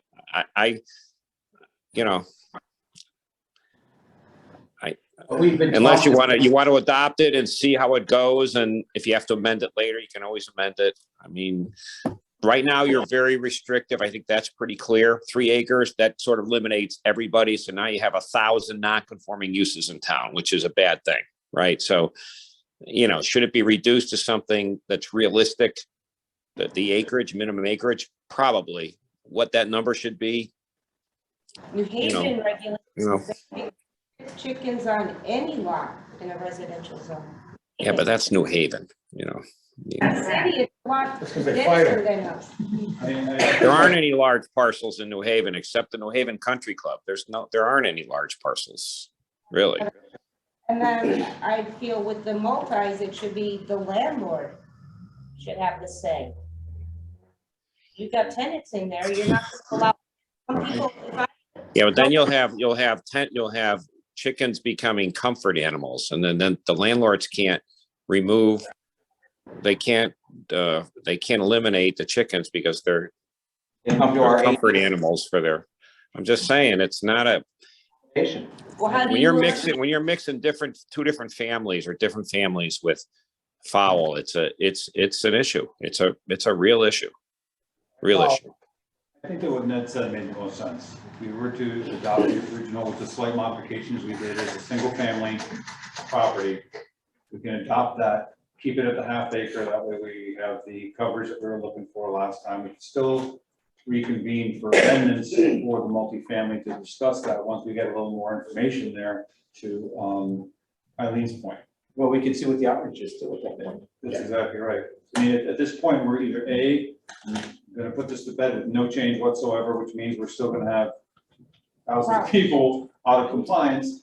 Or B, we pass this as the single family as written with the slight modification of the additional chickens per ½ acre. And then we can review it once everything's done. That'd be my recommendation. Neil?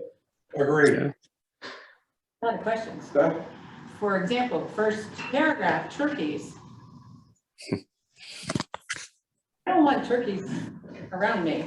They come naturally. I Turkeys, have a whole family of turkeys in my Right. yard this year, like 10. right, but in the backyard, they're very noisy, they smell. No, they're not anybody's. They're wild turkeys that are in my If you- yard and they go. If you, I think what you're saying is the people. yes, Regulate. yes. Well, we can I take mean, it turkeys says that turkeys and other birds of similar mature size. What does that mean? Peacock? I don't know. Well, we could take turkeys out. Can't I have actually- hostages. I agree with you. Right. So, I mean, that's very broad. Who knows? what- Right. It is. So I'm not for turkeys. We could eliminate. and either define what other birds of similar mature size are, or take that out, in my opinion. I agree with taking that out. Does our friend have an opinion on the turkeys? Oh, Herman? Oh, hi, here. Oh, Oh, hi. she awake? So I think turkeys are maybe a little extreme if we're just getting started with poultry, to be honest. But I have a family of wild turkeys in my yard and they don't bother me. I mean, obviously, we're appealing to just people who just want sustainability. I don't think people are gonna get carried away and try to start a turkey farm. We're just talking about families who don't want to participate in factory farming, who just want a small sustainable flock. That's really who we're talking about. I mean, there's always gonna be people who are gonna go to extremes no matter what, but I think if you talk to the people around town who are really passionate about this, they want tiny plots that they can manage.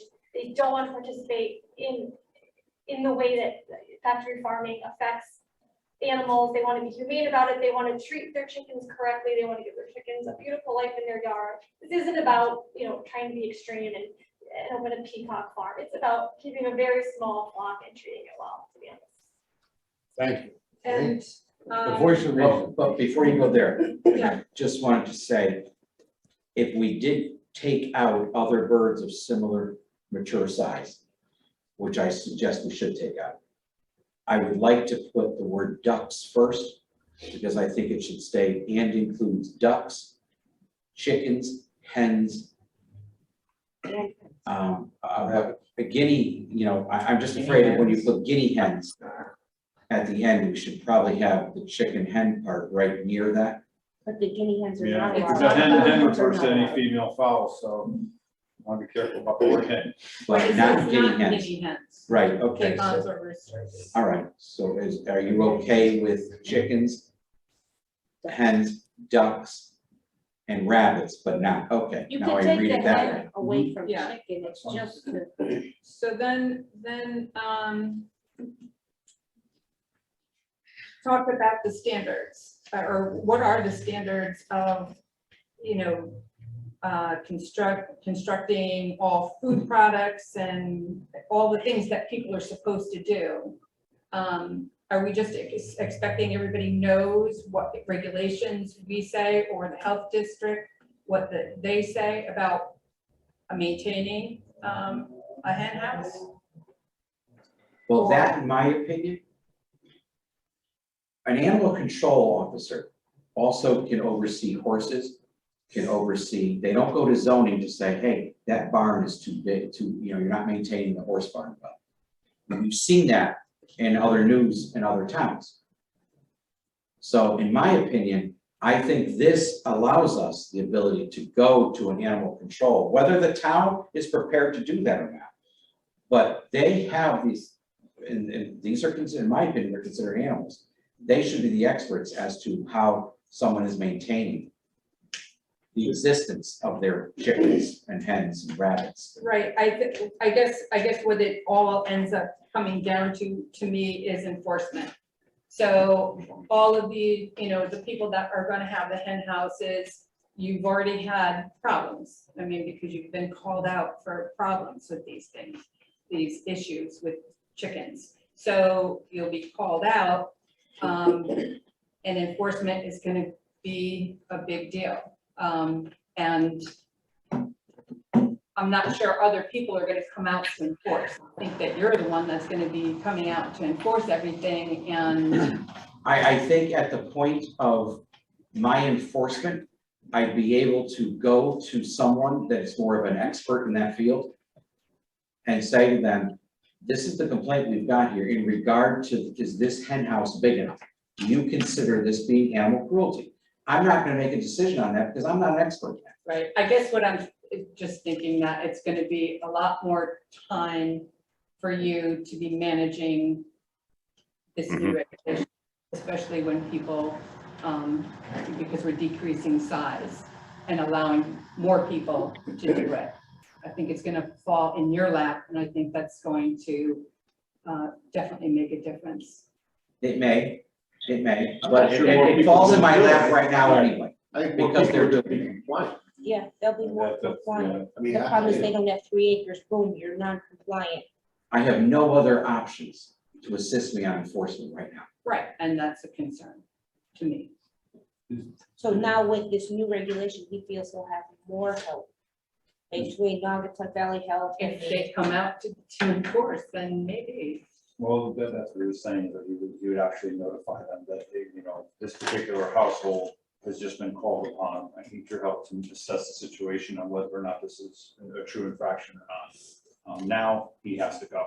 So it does give him a larger breadth of reinforcement for enforcement by giving that, sending that to the animal control. Is that something that has to be actually documented within the? Well, I think it would be documented as, I think at that point, if it's a cruelty issue or whether, and cruelty could be that they're not maintaining where the animals are. Is enforcement. Yeah, you know, if someone's not maintaining their dog living on the property, that's animal control's responsibility to go in there and handle that. Ricky, we have somebody who wants to speak. Oh, go ahead. Herman, you're allowed, please unmute. You're allowed, Herman, yeah. Hi, sorry. All right, listen. Now that I got more info, you guys were talking, there's a couple of things I want to address. Mrs. Branco, I believe that's her name. I'm sorry, I really can't read it on the camera.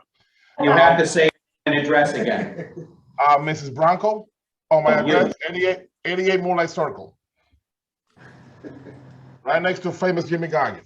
So anyhow, I understand that from what, look, I only found out about this meeting, I want to say around 5 o'clock, that Rocky Vitale posted something on Facebook. And that's, I even canceled two of my two work orders to be able to be here tonight. And a lot of people just get the message late. But if you go, like everyone does, you go on the groups on town that has to do with Naugatuck on Facebook, where most people communicate, you know that a lot of people have different opinions on this. So it's not just a couple of people that want it. That's number one. Number two, you are very correct about the problem with the multifamily. Actually, one of my cousins has bought a property a few months ago down on Etna Street, and it's a two-family property. And they had a situation where there was something else the tenant wanted, the first floor tenant didn't want it, and now he's stuck in a limbo because, like Mr. Fitzpatrick said, the tenant upstairs, oh, this animal is now my service animal. So legally now my cousin can't do anything about that, and it's becoming an issue. It's just a dog, but he didn't want it. It's becoming an issue. I understand where it's coming from. But when it comes to enforcement, I mean, I came up with a simple idea. People need to follow the rules. So why don't you have some system of licensing or some sort of way where you pay a minimal $50, $75 fee the first time, have someone come to your property, make sure, okay, you can have the chicken coop in this corner, you can have this, you can have that, and then have them, and every year pay a $25 fee, and that way it gives you, I'm assuming, some sort of avenue to enforce when penalize people who don't follow the rules. Because it seems to me that you guys want to go ahead with this, but you just can't figure out how to enforce when people don't follow the rules. I'm looking at the same thing when you get a dog license. If you don't get your dog neutered or you don't get rabies shots for your dogs, you don't get a dog license. I mean, that's just an idea that I'm throwing out there. But at the end of the day, we all want it. You know, I don't have any yet because I don't like to break the rules, but I want to have one next week in my house, or in the spring if I can. And I don't want to be told no because of something stupid that makes no sense. But hopefully you guys can figure it out. And sorry for taking your time again. Have a good evening. In regard to that, we have the same scenario on sheds and fences right now. Half the people, you go out there and say, well, you need a fence permit. I do. They're going to do the same thing on chickens. They're just going to put them in. They're doing it now. But then you can go back and charge them, right?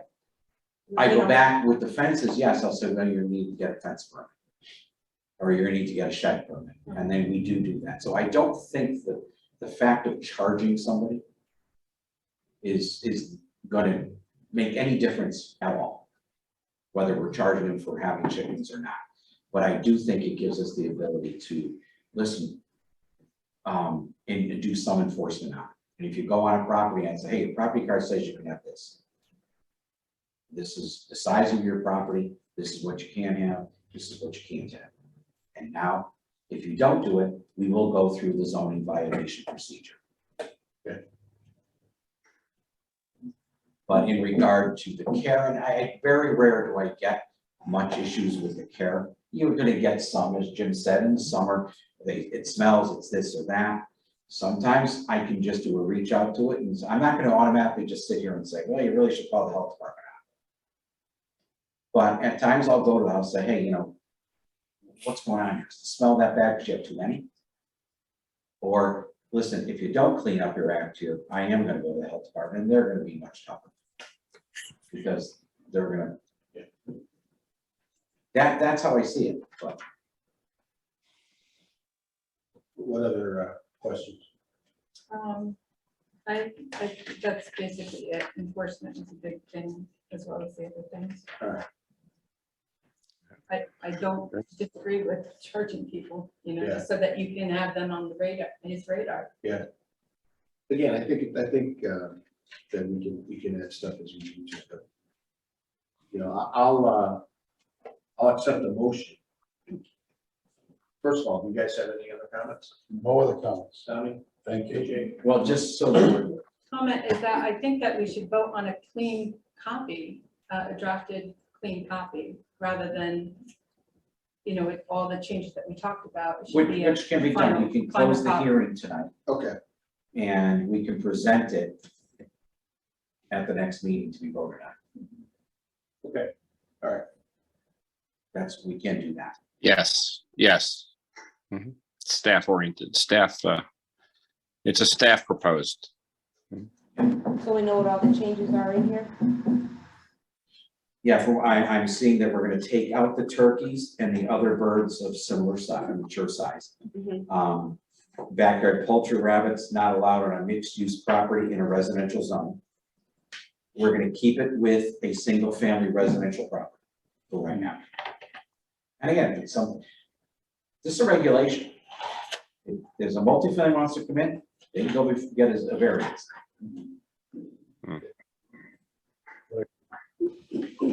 All right, so I'm going to close the public hearing to revise the livestock poultry regulations and requirements in the Naugatuck zoning regulation. Capital Cape Borough of Naugatuck, it's 8/22, Wednesday, the 15th. Closed. All right, as we continue. Yeah, you go to C. So commission update on the site plan modification for One Stop Auto at 251 River. So we did invite Tim to tonight's meeting. I did speak with his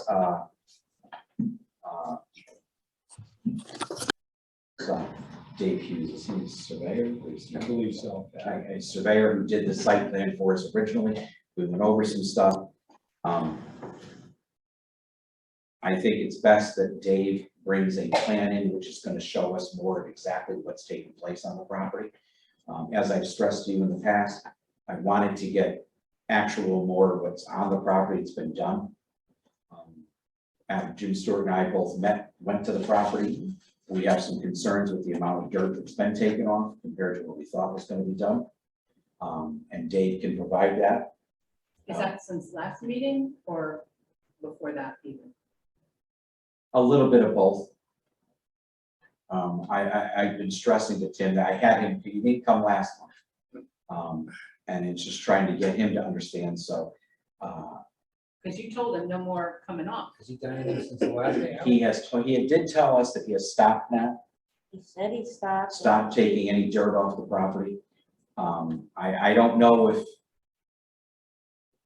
in his understanding of it, that he said, well, I thought you guys wanted me to get to a 2-to-1 slope. I said, yes, that's the goal of it. But the thing is you brought us the plan. And you need to do what's on your plan. And I think he was just trying to get that embankment to 2-to-1. I think he took out some areas. You're gonna hear that he's trying to get his paint booth in, that he was trying to relocate it. I said, you can't do that. You haven't stabilized. This is what you agreed to do. And I think he thinks it's more of a working document that he could just, I said, no, you've got to start doing things slowly and not just at what you want to do. And that's just the conversation that we had with him. So we have stopped. And hopefully at January 15th meeting, he'll, you know, Dave Hughes will have an updated site plan to show us what's been done. And then we'll go from there. So I did issue him a letter saying, this is what we need. We want, you know, we want to get these things solidified here to tell us what you're doing exactly. Now, Did you give him a date to have that done? I told him if he could get it to us by the January 15th meeting, and I said that because in speaking with Dave Hughes, Dave had other stuff that he was already working on.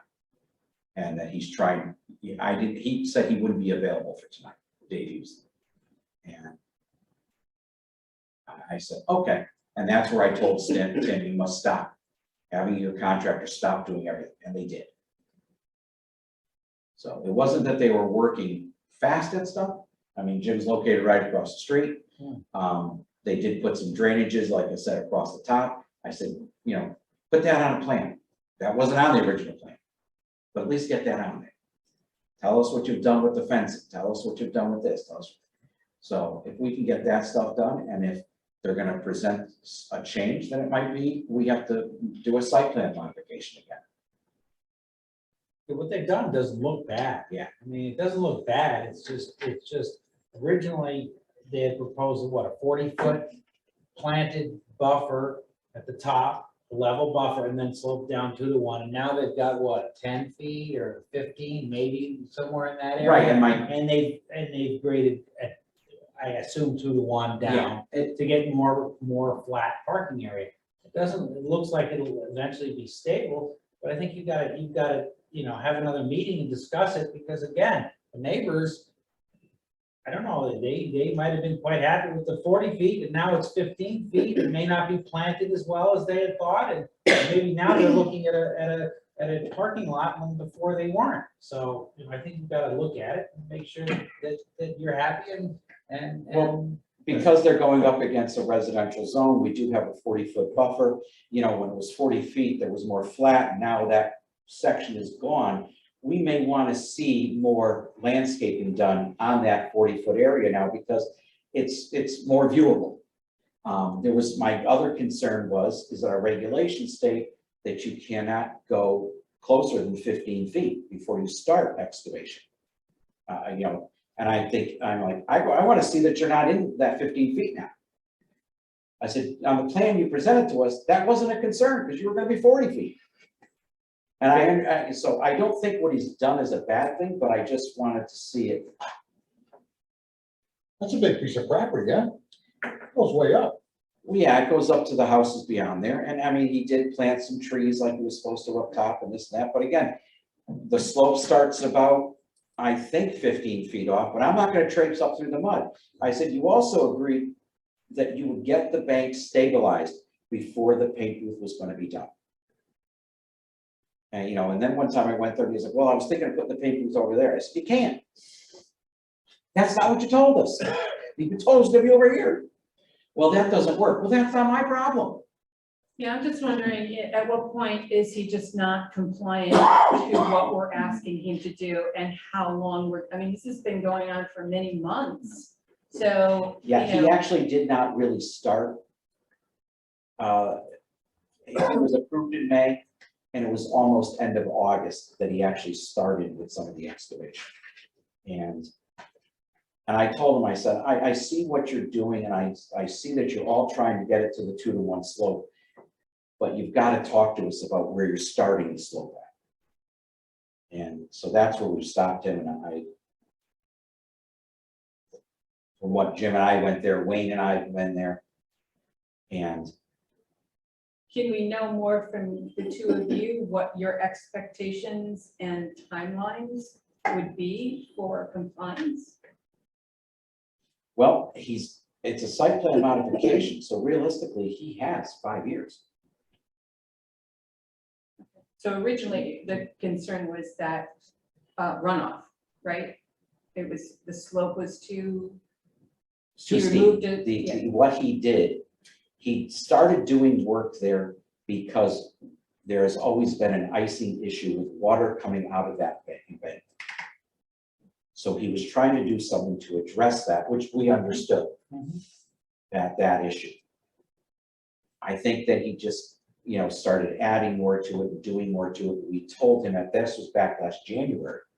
Well, you've got to put this in writing, Tim. You've got to get a plan for us. I don't think he ever really grasped that until I finally went there one day. I said, okay, I'm shutting you down now. You're stopped. I gave him that cease and desist. That's when he went and hired Dave Hughes, who designed the project that he came to us in May. We approved that site modification. And then eventually he started doing the work. Because remember, he excavated, he took out the landscape area, he did cut all those trees down. And I said, you can't be doing this. You know, so, and then May, we approved it. And one of the conditions that we stated was, you have to finish the embankment to our agreeable situation. We wanted to see it stabilized, we want to see it done. And once that's done, then we can take a look at you putting your building up, your Papies building, at the spot you planned it at. Okay, but there wasn't a timeline of when you expected that. No. So it could technically be 5 years.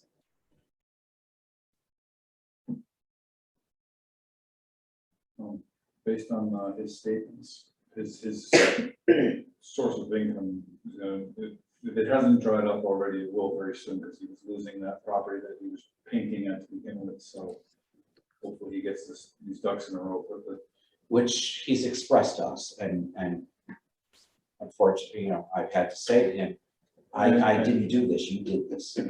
I understand that part, I'm just to her point, you know. I can imagine that, 5 years on. that I would say, I would give him until January. If he doesn't, you know, submit something, I would give him another cease and desist, because what he's done is not consistent with the plan he gave you. Okay. It's also not stabilized. Eventually, he's gonna need to stabilize it and Jim, The person doing the work or doing the plan for him is who I reached out to on more than one occasion. And has some frustration with Tim also. But he did say to me, okay, I don't think I can make your January meeting, I believe, or the January 19th thing. I can get this, what you guys are looking for by January 19th. And to your point, you can't stabilize in January, February, March, so he's not stabilized till the spring. Right. He did come to us, remember, a short time ago, and he asked us to put the wood chips on and to do this, and we said, no, we're not going to accept that. Yeah. Jim, could he hydro seed that, and when can you hydro seed? Would well, that you can hydro stabilize? seed anytime you want, but it's not gonna grow until Right. March 15th is the earliest you really. You wouldn't spray it on now. I told No, him, I mean, back in October, I said, Tim, you're 6 to 8 months away from even considering building that. Right, so what's the urgency of stabilizing at this point? Is there a business that might be affected, or the road be affected with it not stabilized? it's, I mean, really, you should get some silt fence put in. Which he did. He did get that in. Yes. Dave Hughes had him get that. It's not really eroding badly, you know, because he did put the drainage at the top, and it's not a big drainage area, so it's really not, it was no evidence that it was eroding, you know. It's not going to collapse. It's, you know, but the fact is, we know that if we tell someone, just do this, and then you get to do this, they won't go forward with the other part. Right, right. And that's Sorry, some of the neighbors that live up there, they've been expressing anything? No. Quiet. Yes. Are there houses right behind there, or is that the road and the houses? It's the houses on Etna Street. Yeah, they're right there. So he is up against that residential neighborhood. That's why he has that 40-foot buffer area. Mhm. He made mistakes. He You know, actually he needs just thought he 20 could cut everything down and dig the hill up, get it to what he wanted to do. He needs 50 feet, 25 and 25, 30-foot buffer, but 50 feet. Which he's gonna have. Yeah. Which he's gonna have. He's got that easily. But again, the grading, I said to him, I said, the grading can't start within 15 feet of a property line.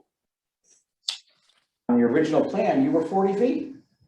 I think you're at you might be under that 50 feet or 15 feet right now. So then what's the next step? We wait till January 19th? Yeah, because I believe at that point, he should have a plan, and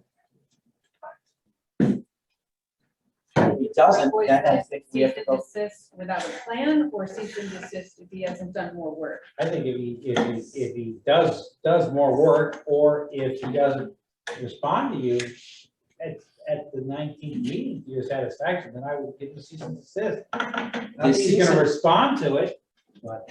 But the cease and desist, would that stop him from operating his business, you're saying? No. Or it would stop him him from continuing? No. It'll prevent him, excuse me, gentlemen, it'll prevent him from violating the provisions of your ordinance, any ordinance or regulation that you say he's violating. That's what the cease and desist will do. That's what that's what I'm saying. So Right. in essence, he is stopped right now doing any further site work. So he has a cease and desist, did he get one? He doesn't have an official cease and desist, but my letter to him said, you must stop any site work until you get. I didn't put, he had a cease and desist before, and then we came to May. I said, at this point, you need to stop your site work, which he's agreed to do. And at this point, put on paper what you've done so far and show us what what we're going to see for the And we're future. supposed to have that today. Well, I had asked for today, but that's where I, in speaking with Dave Hughes, his surveyor, was not going to be able to get that done for now. And that was only because I spoke to him only about a week and a half ago. And I just don't have time to do that for Jen. Well, if there's no imminent danger or threat to joining property owners, streams, watercourses, wetlands, if you don't feel that way, then perhaps continuing it to January is probably the best course to take at this point. It's probably, it's better off than it was a year ago from now. Oh, absolutely. Okay, well, It was more in danger of collapse a year ago. Well, there's cars right there. What else? Chairman's report, commissioner's comment, Nothing, sir. Thank you. Merry Christmas. Ellie? I'm good. Merry Ellie, Christmas, good. everyone. Francis, you want to say a few words? Yeah. Welcome aboard. Yeah, thank Yeah. you. Just excited to be here. This is a whole new process for me, but I love to learn. I really was digging into some of the stuff that Ed gave me last week. And I'm just looking forward to having a voice here at this table and learning from everyone. Welcome aboard. Welcome aboard. yeah, welcome. Ed? Congratulations, everybody, on all of you and your elections, and Francis, congratulations to you. This is you're in a very good group that have a lot of experience, Francis. So you'll learn a lot. Just my one comment is that Attorney Green wanted to know, anything that I bring before the commission, I go to Attorney Fitzpatrick with. So in regard to where he had concerns about how we did our process for the interpretation, I don't do that on my own. I get legal advice. So Good job. I'm assuming you're all right. Fine. No worries. I didn't even bring it up. he was bringing, Attorney Green was bringing up things saying, fortunately, Boy, you can talk, huh? Wow. Well, you gotta give him the floor. Jeez. Hey, all right, gentlemen, that's enough. That's enough. That's enough. Public comment? no, Nope. Well, I'll accept the motion to adjourn the meeting. So moved. It's 8:38, Wednesday the 15th. I said 8:30.